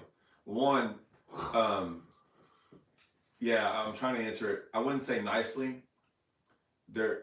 What I would say is this. There's a lot of guys here on that philosophy. There's a lot of guys here on that same philosophy. That philosophy you just said. There's so many people here on that philosophy that you will never okay. It's just not. I'm How many marriages? Yeah. How many marriages? Fishing kills marriages. How many marriages? 3. 3. What's he doing right now? Running out 2. Let's not talk about that publicly. But yeah, he's running a hotel basically. So that's not we're even not a hotel even. What we're saying is. So we've talked about this. This is like I drove past. That's what that is. I drove past the. I was talking to Webster or whatever, and I drove past the Bass Open on Smith, like the trailer. Big bass, big stage. Big dreams. Big dreams. And I go, you're right. For this couple people over here, small, that's what it is. It is. Big bass, big stage, big dreams. And then you got this section over here. Yeah, it happens for a couple. That dream got them divorced, bankrupt, not fishing anymore. All these things. You got to realize we're not talking about just trying to be sour apples or sorrow anyone's hopes or dreams. You just got to realize, dude, we know all of the very best anglers in the world as friends of ours. We know how everybody got there that's here right now today, right at this point, for the most part. And not some of us who are still not there. We know a ton that were some of the greatest fishermen we've ever known that are not there. Yeah. That none of y'all know. And they didn't make even bad choices. It's just there's just so much to this is not, like I've always said, in every other sport. You still have to win the lottery. A football player, basketball player, all these professional sports, they got to do one thing. Just the day they get signed, they made it. Now you might just make it for 3 years or what. You sign a contract that is worth more than any of. I don't care if you're the worst player, like if you're the base player for the football. Here's $800,000. You know what we get? Oh, you made the elites? Hey, so you were paying this much on the opens, now you have to pay this much. And these guys. Talk about the new tackle warehouse tour. He was telling me tonight. Do you realize they're paying $6,000 in entry fee next year? Yes. I know that. So my point is what you win to make it to the top level is a higher entry fee. That's what you win. You get to pay more. And so as you start to do this at a younger age, you start going, it's why I'm so passionate about these team tournament trails and all these things when the payout's so bad, because I'm like. When Denny Brower and them were doing it, dude, a boat only cost $18,000, a brand new one. Now they're $80. There's these dreams, like, you know how you succeed in life and make it to a dream is by being really smart and figuring out how to stay in that area to make it to a dream. Because if you try for that dream and you fail in our sport, you're never going to get another chance at this. That's alive now. No, and so I'm just like my dream was not to make it to the elites. I don't know if that was never my dream. My dream was, how do I do my dream? Like, no offense, guys, dude. I made it. Yeah, dude. I've been fishing for 20 something years on my own, like putting up my schedule. Like I'm still to this day fishing, like not worrying about, like, I worried a long time about how I was going to pay rent, right? Putting up rent money for tournaments. I mean, how stupid was I? And I did all that. I don't ever want to go back to that. And so, like, I'm never going to risk that. I'm not going to do it to my family, my kids. They don't deserve it. That's not their dream. Their dream is, my kids don't have, that's not their dream, is for dad to make the elites. Michaela's like, so are you going to be gone 2 weeks? Like, her dream is for me to be home. Yeah. So, like, if I make the elites, that's great. But it's not like the end of the world for me. So, like, yes, getting a 4th angler of the year was way more important than a 5% chance of making the elites, because that's pretty much what we have. It's hard. Yeah. It's a hard deal, and I made a bunch of money, got a different type. Like I'm fine with the decision. I win this thing. If I win this thing, it pretty much says if I made another top 20 at Pickwick, I would make the elites and I would go to the Classic. Dude, you won't even hear me bring it up if I win this thing. Like, oh, no big deal. I already chose it. I'm happy with my decision. Yeah. The Lord didn't want me this year doing that. We're good. Yeah. We're good. No, I think family, I think that's probably, to me, probably one of the most important aspects of it. What I love to be fishing the elites, because mainly, and it's just like we were talking about the pro circuit, increasing the entry fees, because I told you before we even found out the entry fees gone up, I had considered going back and fishing the pro circuit because, I haven't had that much fun fishing the opens. It's hard to go out there and fish against 225 guys. Trail. Finish in the top 20%, 25%, day in and day out. And I haven't done it every turn, because if I had, I'd already be where I want to be anyway.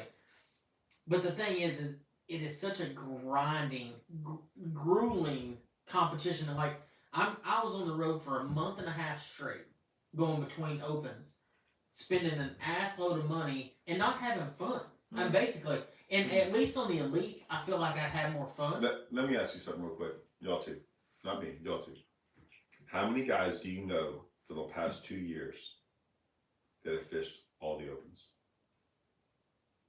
Very few. Very, very few. Name them. I can only. Prosnick took him 2 years. Yep. Who else? I mean, there's quite a few. There's probably 30 of us. Yeah, there's probably 30 of us. 20, about 25. Did fished them both for 2 years? Yep. Craig Mansfield? Mansfield and his partner. I don't know why I'm going blank. Willard. I don't know. Y'all talk to him. Mansfield's already said, I've heard through the grapevine, Mansfield's already said, dude, I'm out on this. Okay, that's what I want to talk about. So if we had Mansfield, if we had Greg Mansfield and Joe, if we had those guys right here, how many of those guys would sit here and refute anything we said about it? Is no question the hardest trail, not fishing wise, guys. Fishing, yes, is up there, but like the hardest, mentally, physically. It's just not fun. It's not fun. There's nothing fun about it, because you're not fishing for money. You're wasting money. It's this whole. It is.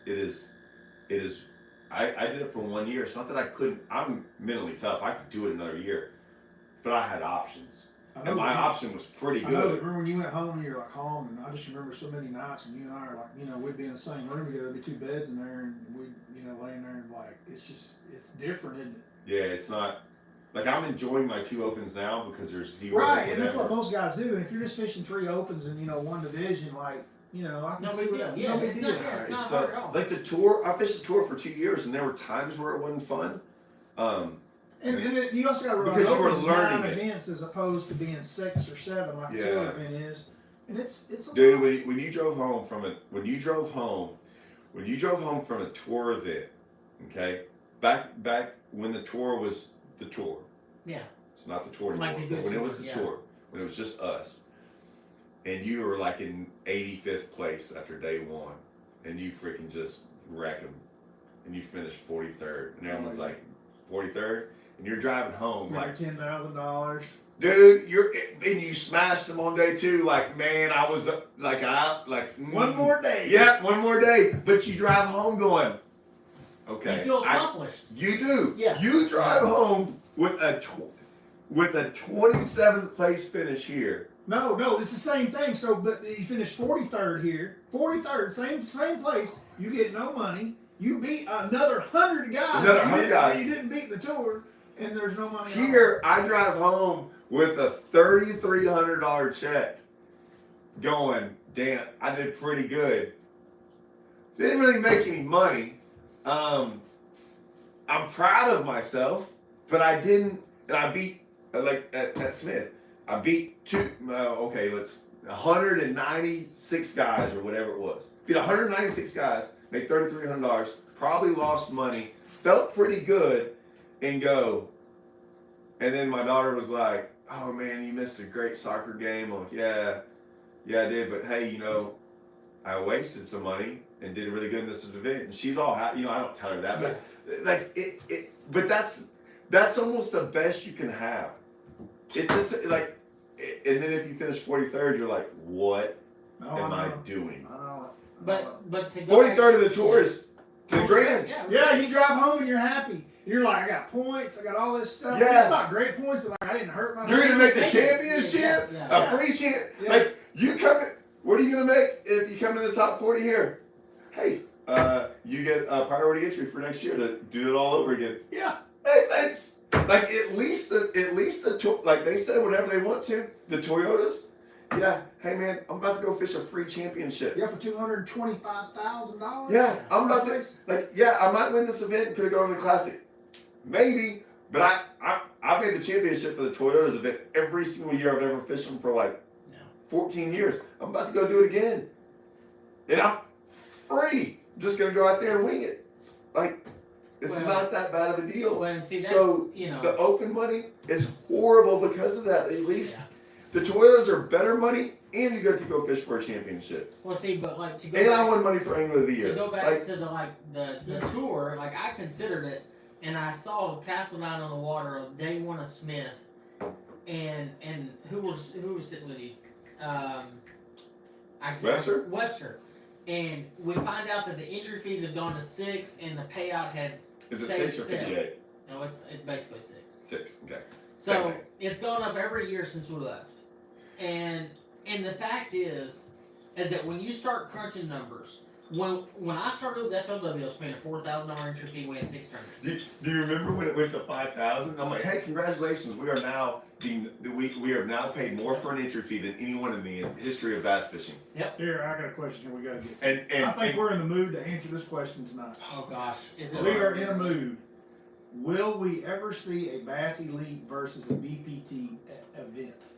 That was basically the old Toyota. That's such a good question. And you know what? You who asked that, you should be given that. And you should be given that. And it'll never happen because those guys. Say this? Yep. Oh, I'm going to, because those guys' heads will not fit in this hat. Yep. That's why. No matter how big I make my hat, their heads won't fit in it, because if they were smart, they do it. Look, here's the game. It would be AFC, NFC, and it would be freaking no holds barred. Oh, dude, do you think about this? It would be one of the best. They want each other to go out of business. That's what it is. God, but if they worked together and did that, I'm thinking of it right now, dude, there would be fights on the water, because there's some guys that don't like each other. Oh, 100%. It would be some of the best pay-per-view WWE. That was a great. I've never thought about that. Who asked that? Good. That's K-High. We can only hope for that. Someone also wants to know when you're going to turn that poor bass loose you got in that tank, Todd. For God's sake. Oh yeah. So okay. So I don't know if y'all been paying attention, because if y'all don't follow me on Instagram, but we found a snake. So we got another pet. Were you really going there? Well, no, I found a snake. Okay, so we got a snake now. I've heard this story 6 times. No, I'm not gonna tell the story, but we got a snake now, and so I'm hoping it's doing good, because I don't know if they fed it. I gotta ask them, but yeah, the bass I think I'm gonna let it go.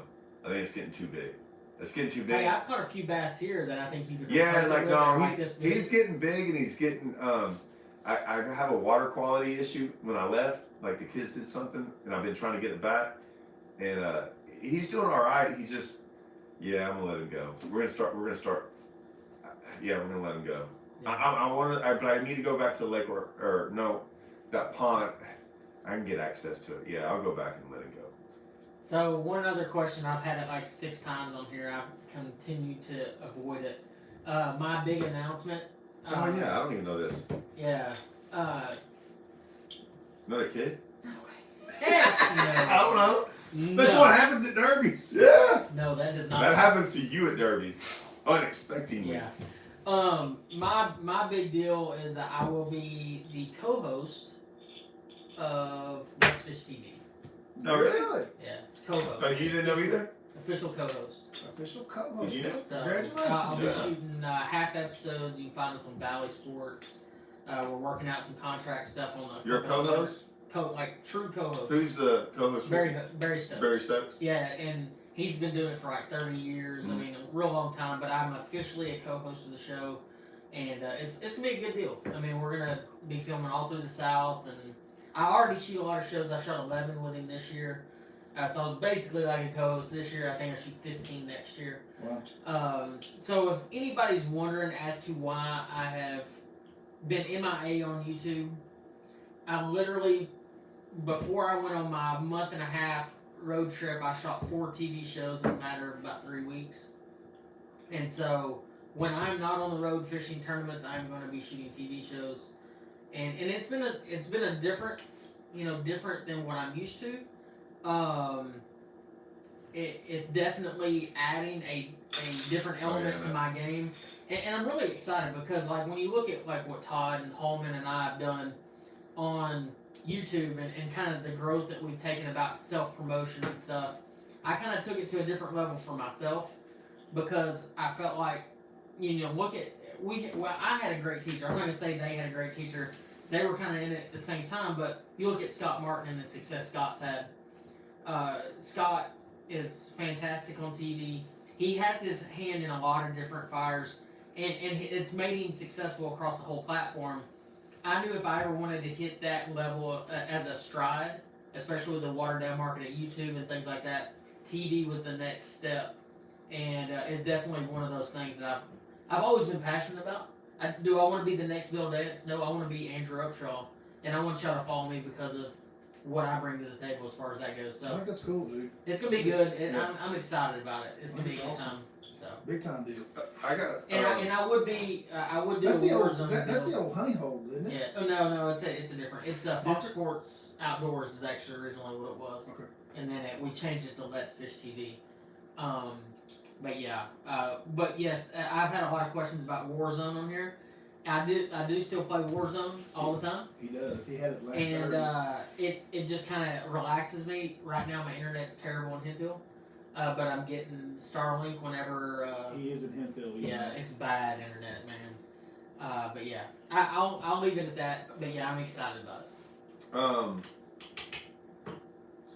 Just talking about my bass. My bass is actually doing really well. I'm just gonna. It's just getting too big. It's just too big. Like I do have 3 Ziploc bags of about 400 shad frozen to feed him. Like so, I got him. And he eats a lot, but my wife gets really mad at him because when she walks in, like, and she hadn't fed him or whatever, he'll throw like a gallon of water on the freaking. Like it's covered. Like he goes nuts. Like he hits the top of the thing. He's like freaking out. He's nuts. Like at times, he's kind of a. I don't even know what to ready to say. get out. Whiskey's ready to go, and that like he's gonna be fine. Like the kids are ready to let him go. Michaela's like, I think we need to let him go. I only had So, one bite today in practice because we only fished till noon, but I only had one bite and I stuck him. And you could have taken him home to replace Whiskey. Yeah, I think we're gonna get an arowana because I was showing the kids like what we grew up with some fish, and they like, hey, I want to get that an arowana or an Oscar. Hey, I want to say this real quick. You guys, there's a bunch of stuff going on. We gotta wrap it up. Real quick about the NPFL. You guys, have we considered it? Yeah, we've all considered it. Well, can I speak for all 3 of us? Probably. I think it's I think if we were at I think if the NPFL was there, I don't know. For us, it was a little bit of bad timing, but I think we all three think that it's a great organization, and they're run by and I good think people, it's going up. and, yeah, it's going to be doing. And I think it's going to be better next year, and I think it's going to be better the year after that. Okay. And I think it's going to be the reason it's going to be successful, regardless of what anyone thinks about it, is they're trying to do it the right way, and I'm all for it. Man, it's hard for me to look like not go. That was a group of guys that started the year with a plan, and they finished the year with a plan that they said they were going to do. And it's going to get better, and I think you're going to see some guys fishing it. That I think they're going in the right direction. So I wish them all the best. I kind of wish. I'm not going to lie. I heard they had filled up, and that I can't get in, because up until about a week or two ago, I was like, man, I would have done it. And I don't know if maybe they will let me in. I don't know. I haven't called them.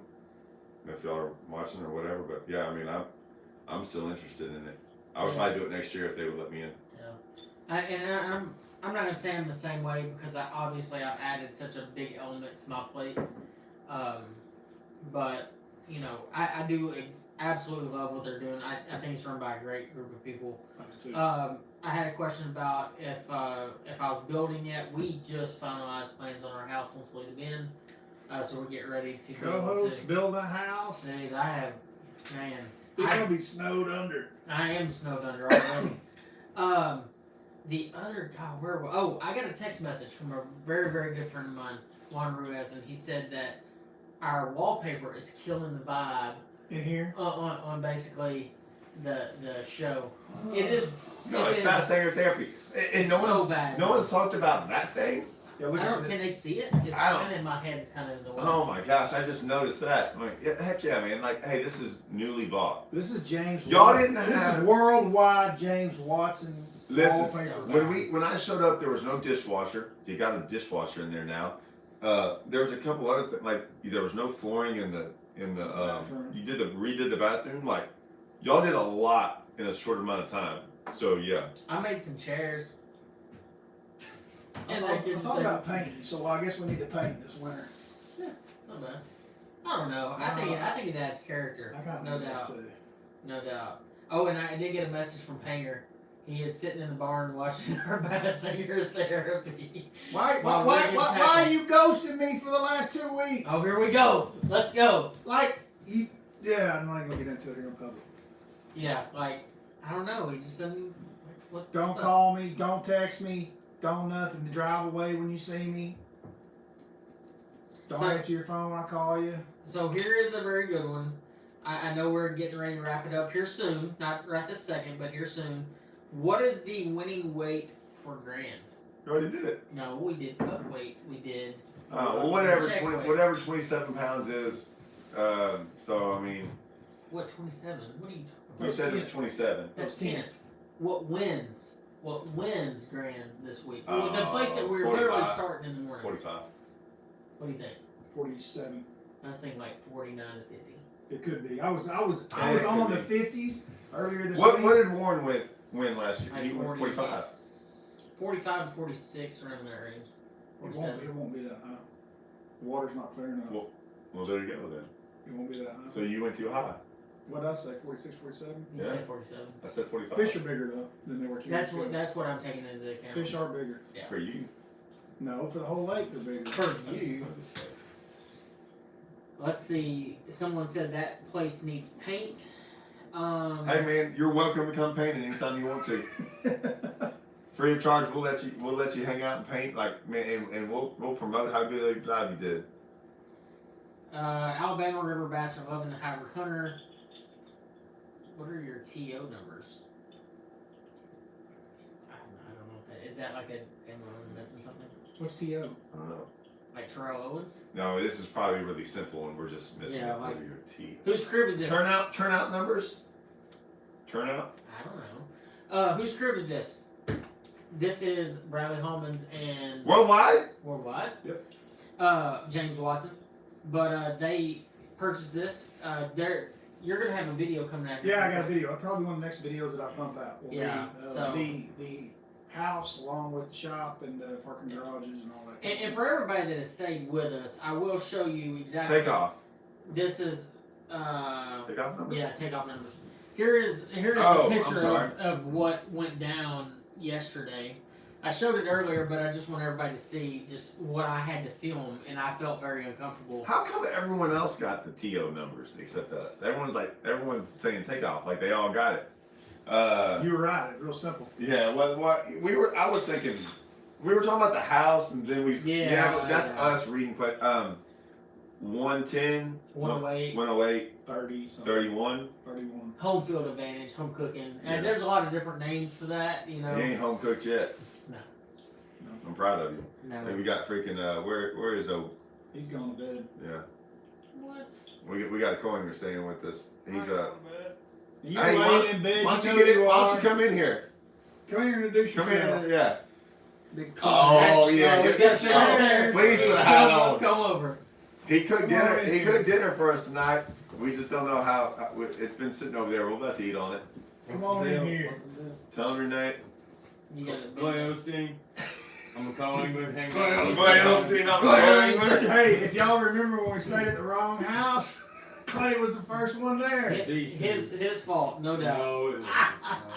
Wrong house. He checked into the house and just walked on in and. You weren't there, dude. We But stayed in okay. the wrong They house. sent me the All wrong night address. long. Sent me We the wrong slept in it, moved all in, all of us. Is Todd on Team Brandon? Biden. Huh? That's not. Yeah. And let's go, Brandon. Like everybody keeps saying in the comments. I was taking it more on like, are you the guy that says, "Hey, let's go, Brandon"? Oh no. Are you on Team Let's Go, Brandon? Oh. As no. in. Yeah. Yeah, I'd probably chant a little "Let's Go, Brandon." No, you're. This is way over my head. No, you're. Are you serious? No. I don't have a clue what y'all are talking about. He doesn't have a clue, man. I don't even watch TV and I know about this. I don't know TikTok. nothing about. No, I don't. TikTok. TikTok. No, it's not TikTok. It's everywhere. What's everyone yelling at sports stadiums these days? Oh no, we can't talk about All the that. ones I go to say Texas suck. There's a video out there where Yeah, it came around our stadium too. Yeah. Okay. So have you seen the interview where they were doing it and it was a NASCAR driver and they had won? His name was Brandon, and the reporter was like, "Yeah, can you hear everyone they're chanting, 'Let's go, Brandon'?" And so now that's why everyone's like, "Let's go, Brandon." Yeah. And so So Good they, say. they did say that you looked like Gerald Swindle in that bathtub with Watson. By the oh way. yeah. Yeah. So yeah, I can there see we go. that. A geriatric G-man. That's good. Hey, Toyotas or opens as a code? Oh, that's a hard one. Yeah, that's a pretty good question right I would there. actually say opens. Not if when you look at what you're trying to accomplish as a co-angler, are you trying to accomplish getting money? Are you trying to? Then you I have don't to. agree at all. Then you have to. At Okay, this is a great question. by the way. Toyotas, you got a championship, you qualify. There's no championship to qualify through the opens. You get to catch 5. Okay. You get to catch 5, and opens you can only play in 3. Actually, we like 3 better, but for them as a code 5. in their shoes. And then also they're more locally, centrally located, like way better. So Oh, I was thinking more locals in the event. I think you have a better chance to draw. well, I mean, like if you live at Rayburn and you fish the Southwestern Division, you don't have to drive to North Carolina to fish tournaments. Okay, so here's You're back to bass geography. I mean, if 100%. you fish the Centrals, you may be in. 100%. You're gonna go to way better lakes. They're gonna fish better. Yep. The Toyotas fish better because Oh yeah, I'm not gonna. Less boats. less boats. So I got a question. Okay, so here's one. Opens have really good fishermen. Yes. All right, hear me out. Okay. So I got a question for you. Opens have really good fishermen. Toyotas have really good fishermen. There's more better fishermen. That sounds horrible. More better. I know, more better. There's a larger that number. East Of, Texas- There's a larger number. I caught it though, but Yeah. while I was saying More- it. there's more better, man. I didn't say it. I was like, there's more. Oh, this is gonna sound bad. There's a larger number of better fishermen that fish the opens, but there's also a larger number of fishermen that fish it. So I always look at it as a co as how would I get a good draw? Now I heard you talking outside what a good draw is. For him, he got to go pre-fishing with you. So Yeah. like drawing if you want to do good, drawing a really good fisherman is not right. Typically, yes. Typically not. I heard you saying outside like No, he that's said that tonight. it's not great. It's not always great. If you're wanting to learn, by far drawing a Bradley Hallman or Jason Christie or absolutely. Or a Hackney, Prosnick. I mean, one thing about guys from Grand, like you're going. It doesn't even have to be a local because sometimes you see how another guy approaches the lake and does stuff differently. Mm-hmm. But if you're wanting to do good, sometimes that's a whole different story. You might want a guy who's not that great of a fisherman, just happens to get around fish. You want a guy who gets around fish. You don't want a guy who's not that good and doesn't get around fish. That's the worst. So it's a tough one, man. But if you're gonna have, I'm with you. I think the Toyota is just because it's centrally located. It's gonna be I think co-anglers. If you look at the weights as co-anglers, I guarantee. Take out the 3 fish, 5 fish deal. How many terms does Toyota have? 4 or 3? 3. But plus championship. Okay. But I think there's no doubt you're going to. These opens are freaking hard on us. mm-hmm. Dude, no co-anglers catching these things. I don't know. But dude, Toyotas. Learn, dude, listen. Yeah. When we would go to Amstead, there was an Amstead event. I know we're bringing up Amstead, but I'm just letting you know this. I've never heard of this. For 30 pounds. No, the Amstead, the co-angler beat the boater's weight. Yeah.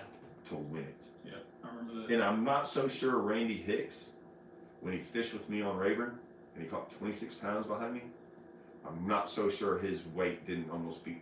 He had the biggest bag of any boater, by far of any co-angler, but of any boater, he still had a bigger bag than all them. That's never happening in an open. No. Ever. No.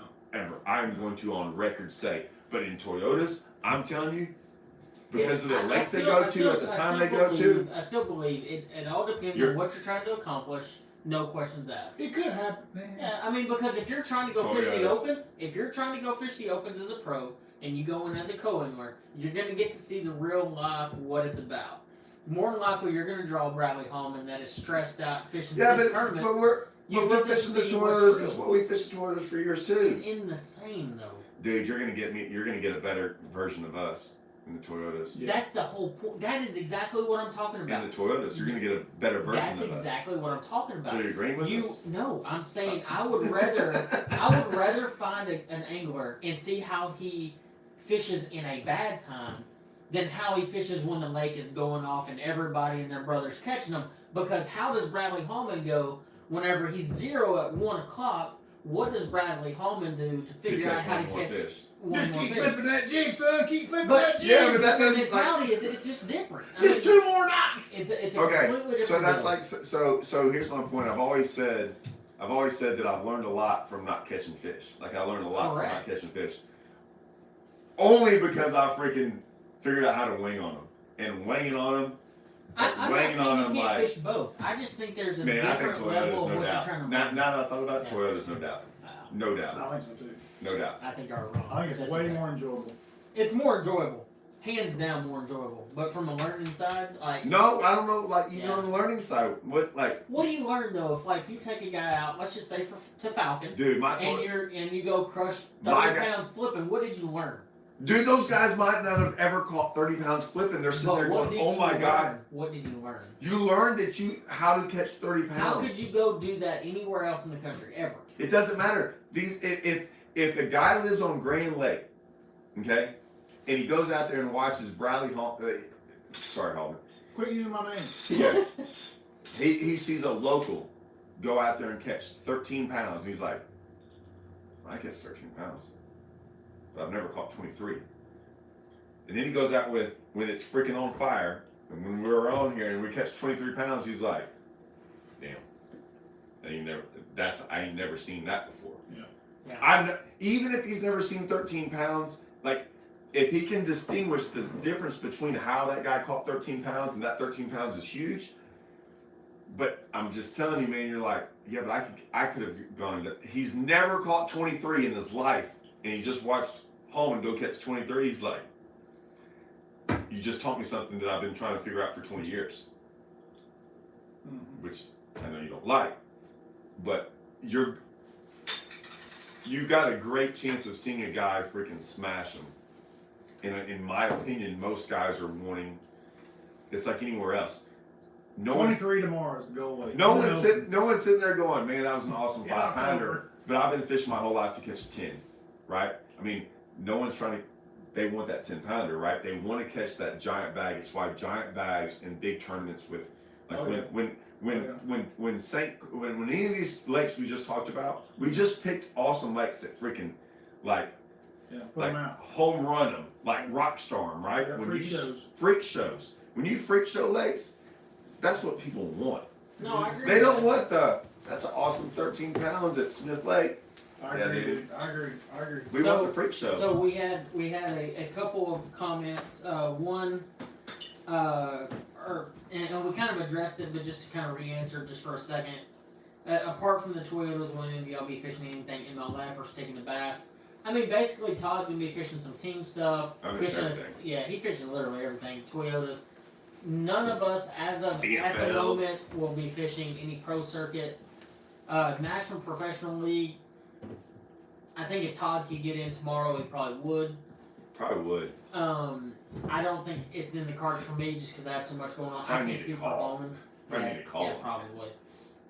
But yeah, I mean, when it comes to that kind of stuff, yeah, we all kind of have gone our different directions. Hallman and I kind of are still on the same path a little bit, fishing all the opens. And I actually had a question earlier. Why haven't we filmed a fish off in a while? Why haven't we? The fact is, guys, we have been so insanely busy. We have not stopped whatsoever. We want to badly. I mean, it'd be great. We want but so it's crazy. So I leave here and go to the championship. Then I get a week off and I fish the TTO. Is why I can't go with you to wherever, to Brazil. And then the next week is Thanksgiving, right? And so then there's 3 weeks in there where before Christmas, and then in a week and a half I got a BFL. I start up again in when January starts. I probably have a tournament every weekend for 4 or 5 months like I used to. I mean, and I know Hallman. Listen, y'all don't understand about Hallman. There will be times I talk to Hallman and I'm like, "What are you doing?" He's like, "This, that." And I'm like, "When's the last time he goes? I ain't been out in my boat in 67 days." I mean, yeah. You remember there was times when you're like, you go do other stuff. Yeah. Y'all, and where you live, it's kind of hard to where I live. Heck, man, like I said, I got a tournament January 7th. Our lakes don't freeze over. I mean, we're rolling. We start. Freezing over either, but it's just cold. This is a hard question, and I don't really know how we answer this. Besides us three, who are the top other 2 or 3 anglers that we expect to do well in this tournament? Oh, I got one. John Pilcher. Kurt Warren. Yeah. Warren fishing. I don't know. Pilcher, you still? It depends. Toby Hartzell. It did. Okay, hold on. Dang it. That's why I get screwed. That's why I get screwed on my picks. Is right there. I was gonna pick Toby. Toby, man. Toby's gonna do. Toby flat told me he's gonna catch him. Oh, did he really? I don't care. Toby will freaking catch him. Yeah. He pulled up. That's what he always says to me. He's got a little saying he always says when I come up here. He goes, "He pull up to me somewhere, whether it's on the water or at woodshed or wherever, and he'll roll up and he'll just feed his head out and he'll be like, Hallman, you better get your shit together because I'm gonna kick it this week." Ooh, you did pretty good. He went 2 hours without cussing us the first time. Toby Hartzell. I'll put my money on Toby Hartzell. 2 hours without cussing. The problem with Pilcher and Warren is it's not a problem. If they're both fishing, if one of them's fishing, I'll put my money on that. He'll do good. If one of them did, I just think, man, I know how it is when you got to split water. Oh yeah, it's hard. It's hard. It's hard because they don't listen. I fished that Toyota, and I fished that Toyota when he won it, and I'm just telling you, he didn't have a limit except for one day. I'm not knocking the dude. Dude caught big ones. Dude, you are the reason. Y'all two are the reason I will never make a cast out deep. Ever. Yeah. And it's a compliment because y'all are good. You freaking won the event, and you're like, why don't you go fish deep? Because a dude who's good and won the event knows more about deep water on brand than probably anyone. Didn't catch a limit but 1 day out of 3. I ain't going out there and doing that. Yeah. It's common sense for me. I'm like, no, not even gonna try it. If he can't catch a limit, what makes you think I can? And he's dominating. No. Yeah. It's the easiest. Like I never made a cast over 10, other than flipping. Like no. If he can't catch a limit, why would I go out there and try? I agree. Yeah, I agree completely. Billy got a bass is fishing the Southerns. Who else? Who else around here? I want to know. Name me one other one that we don't Fishing know. every Chris Jones. Oh yeah, Chris. I like Chris. Yeah, what's one of the classics? I know. I say that because me and you, like, I sat right next to Chris at Smith for like 45 minutes talking to him. Dude, I love Chris. Is awesome. Chris is gonna. He's gonna catch him. Yeah, he is. He told me he's had 2 really good days. Dang it, man! Really? Yeah, he's gonna catch him. He's gonna find one stupid boat dock that's gonna have whip there like 4 times. You caught a 4-pounder every time. That's how it works, Every dude. time. That's how it works. You think I don't know about, like, man, I know what goes down here, man. I'm just gonna sit back and just like, I only have so many boat docks too. I'm gonna hit them. I've never hit boat docks a bunch. I got 3 or 4 boat docks. I'm gonna hit like 10 times more. Never catch a fish on them. I don't know like, if I can answer that question. oh, which one? That's the last question. And everybody's complimenting on you switching to Powerade, your recovery drink. Like, there's been a lot of comments about you switching. We got a derby tomorrow, boys. I've only had 2. I'm not worried about it. Maybe. Let's see. Soak up wants to have a little payback. I'm sure I agree completely. Suckup might do okay because he didn't practice a lot. Hook up, suck up practiced 1 day. Yeah, but Yeah, but then he's got a lot of he's got an old history from like a couple weeks ago. That's not. I can't pick. Oh, I don't want to say I can't pick John. He catches them. No, I know he does. Yeah. It's just Holman's gonna listen. You're gonna catch him. I've had a horrendous practice. Awesome. Horrendous. Yeah, practice. but you're wide open. Yeah. You're free. You're gonna catch them. You're free. Oh, I'm free. I'm willing to do Yeah, anything you're free. they'll want to do tomorrow. I'm open You're to free. anything that wants to bite. Here, the only thing I'll say about me and Andrew and you is this, and we know like last year I was gonna catch him. Like I knew I was gonna catch him. Like when the water was up, like I knew. Like You're talking about here. yeah, here. 2 years ago, not last year. Whatever. Well, even in the spring, whatever. I had to do pretty good in the spring, but I didn't know I was going to catch him. I thought I was going to catch him, just not the way I did. Me and Andrew are going to go out there tomorrow. So everywhere we go, guys, when we fish tournaments, you two excluding here, when we go somewhere where we find fish, waypoint this dock, waypoint this little rock. Is it good? Is it bad? I don't know. We got a bite there. That's all we know. We had a bite there. So in our head, Right. this is a good dock. Right. Hallman looks at that dock and go, maybe. Then Hallman's like, but that dock right there, caught 42 bass over 4 pounds on that dock. Yep. I don't care if I ain't got bit on that dock in 4 days. I'm gonna go fishing anyway. Because if I catch one, it's going to be another 4-pounder. Yep. Hallman, and it's like us on Rayburn, when I fish Rayburn, and I can suck on Rayburn all day long, right? And have plenty of times. But I'm fishing around where fish live. Right. I'm not randomly fishing where you might have gotten a bite, and I'm like, yeah, that's a fake bite. Crispin, Pally, he talked about it, so we were talking on the phone the other day. He's kind of my boss, Strat King. He said, hey, I figured something out. And I didn't ask him what it was. He goes, I had one bite yesterday. It was a big one. Yeah. He went and ran it today, the same pattern, never had a bite doing it. And he was like, man, I hope that wasn't a ghost bite. Oh, I know. I hope that wasn't a bite that leads me off path. We don't know if we went to a boat dock that Holman's like, I've caught like one fish off that dock, and you just got lucky. Yeah. We don't know when we pull up there. We have confidence in that dock. Yeah. Hallman knows every single cast Hallman makes tomorrow. Every single one is a place where freaking fish have been. And it's not only that. So, like, I've struggled all week. True. So, and when you're open-minded, and especially when you're at home, and I may not catch fish tomorrow, but it only takes one bite to where the lights come on and you're like, holy Smith. cow, I didn't see that. Smith, for me, it like, I happens caught a one. lot. Now, I didn't know where to go. But then you take it with the advantage of Right. knowing everything, then Oh, you just like, If turn I'd it on. have known, like, Because I did pretty good on not knowing. That's what's scary about it, guy. Yes. You know, you can really turn it on quick. No, you'll win 18 tomorrow. I'm like, dude, I went and I had one bite. And like, we talked a little bit about that one bite I had today. And I called you. I'm like, hey man, I hadn't had a bite all week. And like, man, I kind of did the same thing today. And then I kind of tried it. But the difference was, then I had all these questions for you. And I usually don't ask Coleman questions about. He asked me one that bothered me. I'm like, why did he ask that question? Like, well, it was this deep. And then it got in my head, like, was this?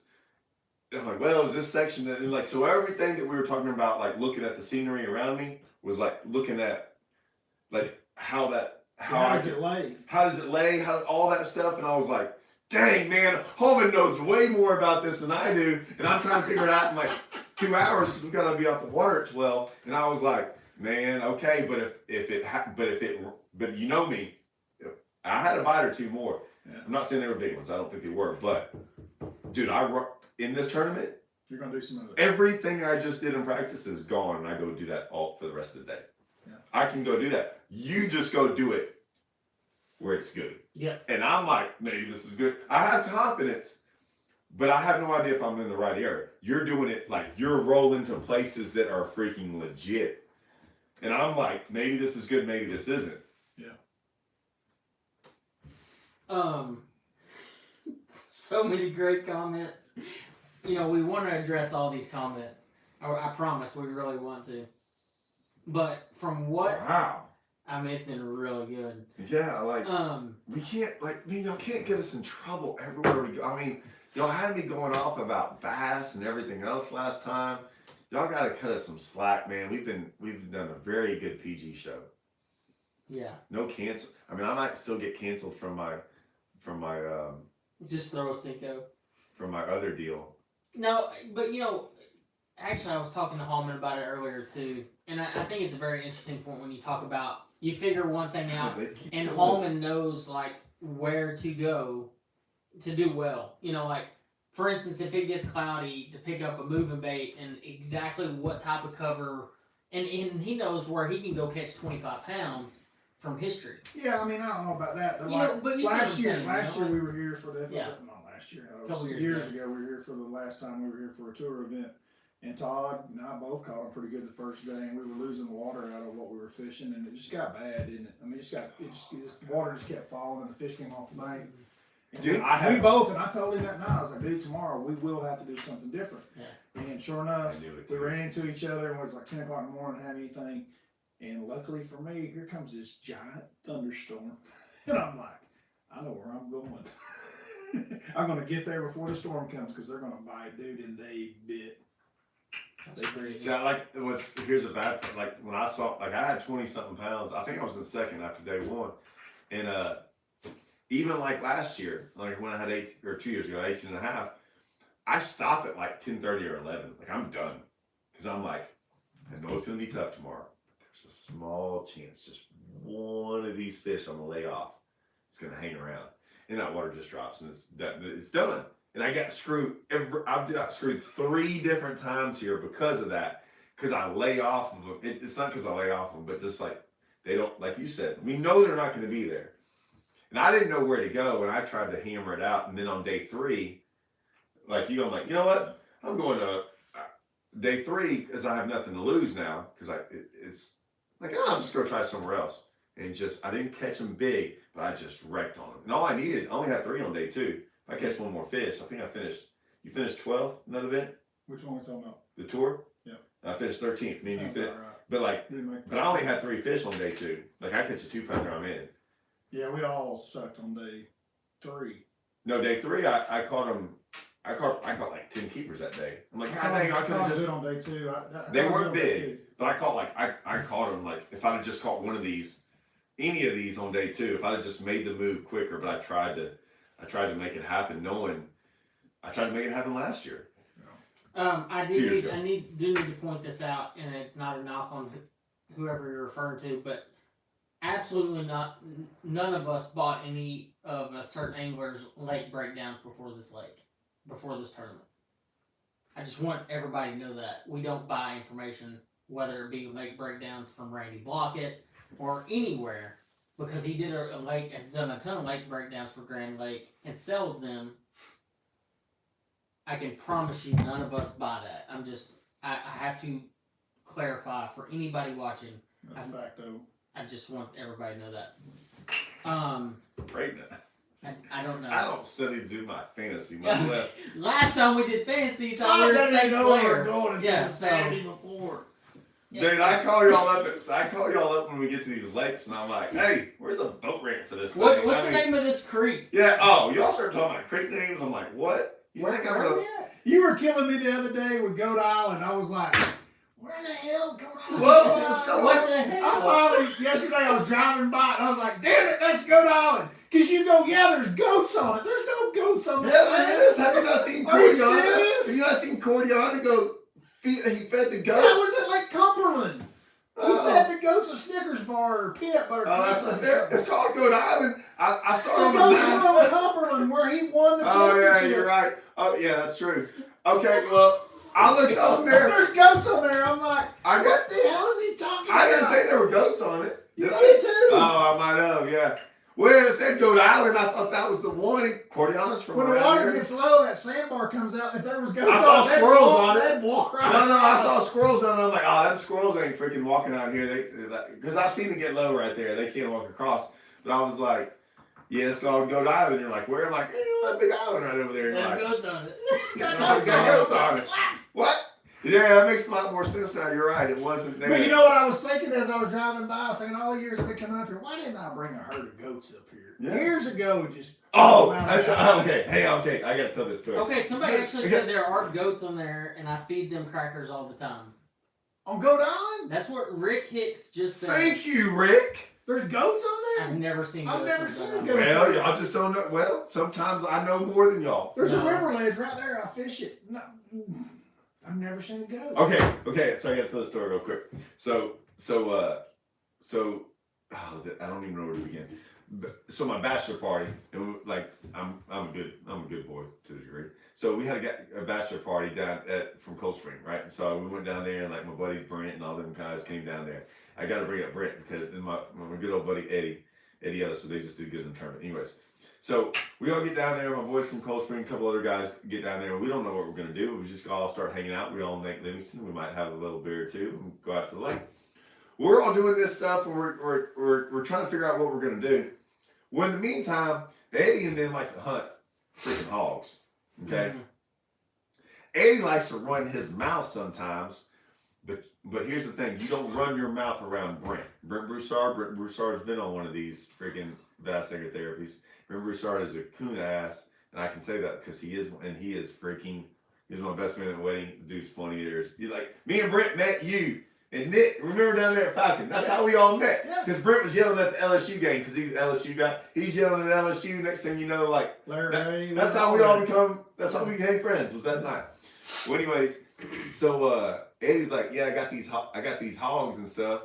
And Brent's like, let's go get them. He goes, and we can take them out there to do whatever. And Brent's like, yeah, let's do it. Brent called Eddie out, called him out. And Eddie's like, no, man. No, Brent's like, no, we doing this. So now, quite a few of these into the day, right. We're going to go out to Pine Island on Livingston. We load up this pontoon boat, Sea-Doos. We got I don't know how many boats are going out there in a pontoon boat. And we go get these hogs that they had captured. And it was like, I've heard this. And we put them in a pen. Yeah.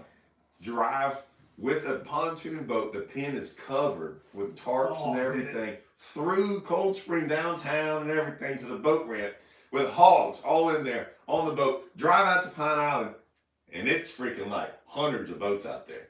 And we drive right up there and open that pen up and let them hogs out into the water onto the island. And they went, and the people like to see these freaking wild hogs hit that water to that island. And I mean, you get out of the way, dude. I was crying, laughing so hard because they're like, "What are y'all doing?"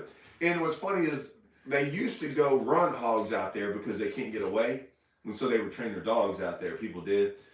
And them hogs live out there forever. It's the best place in the world. They actually don't get messed with. But dude, we did that, and I was going, what? What? Like, what'd you do for your bachelor party? Go to Vegas? Nah, man, we turned a bunch of wild hogs out there to 100 people drinking beer, partying on Pine Island, and like they're like, what? I'm like, yeah, man, we just do it differently down there. Like that's where I grew up, man. But yeah, when you were talking about Goat Island, there's hogs out there on Pine Island, still guaranteed. There's a couple of goats out there, Goat Island.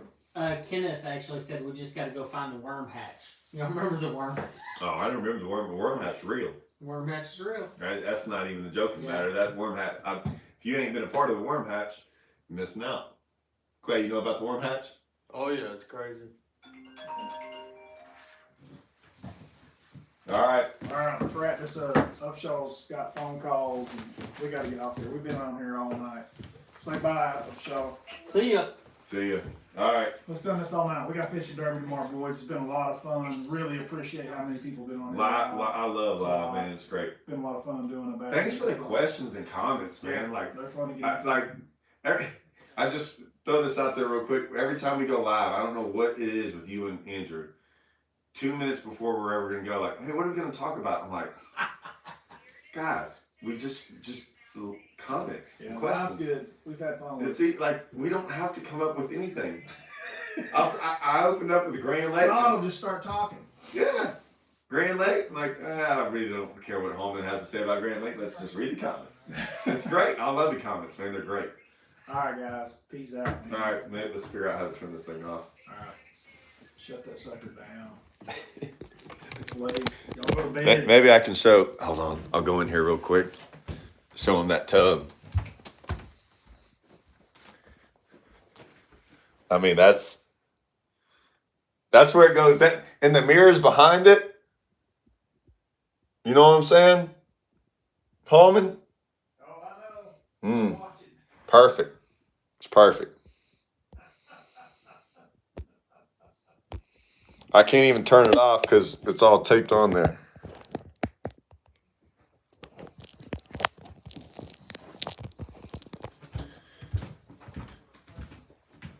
It's still going live, isn't it? Oh, yeah. Yeah, I know. I can't.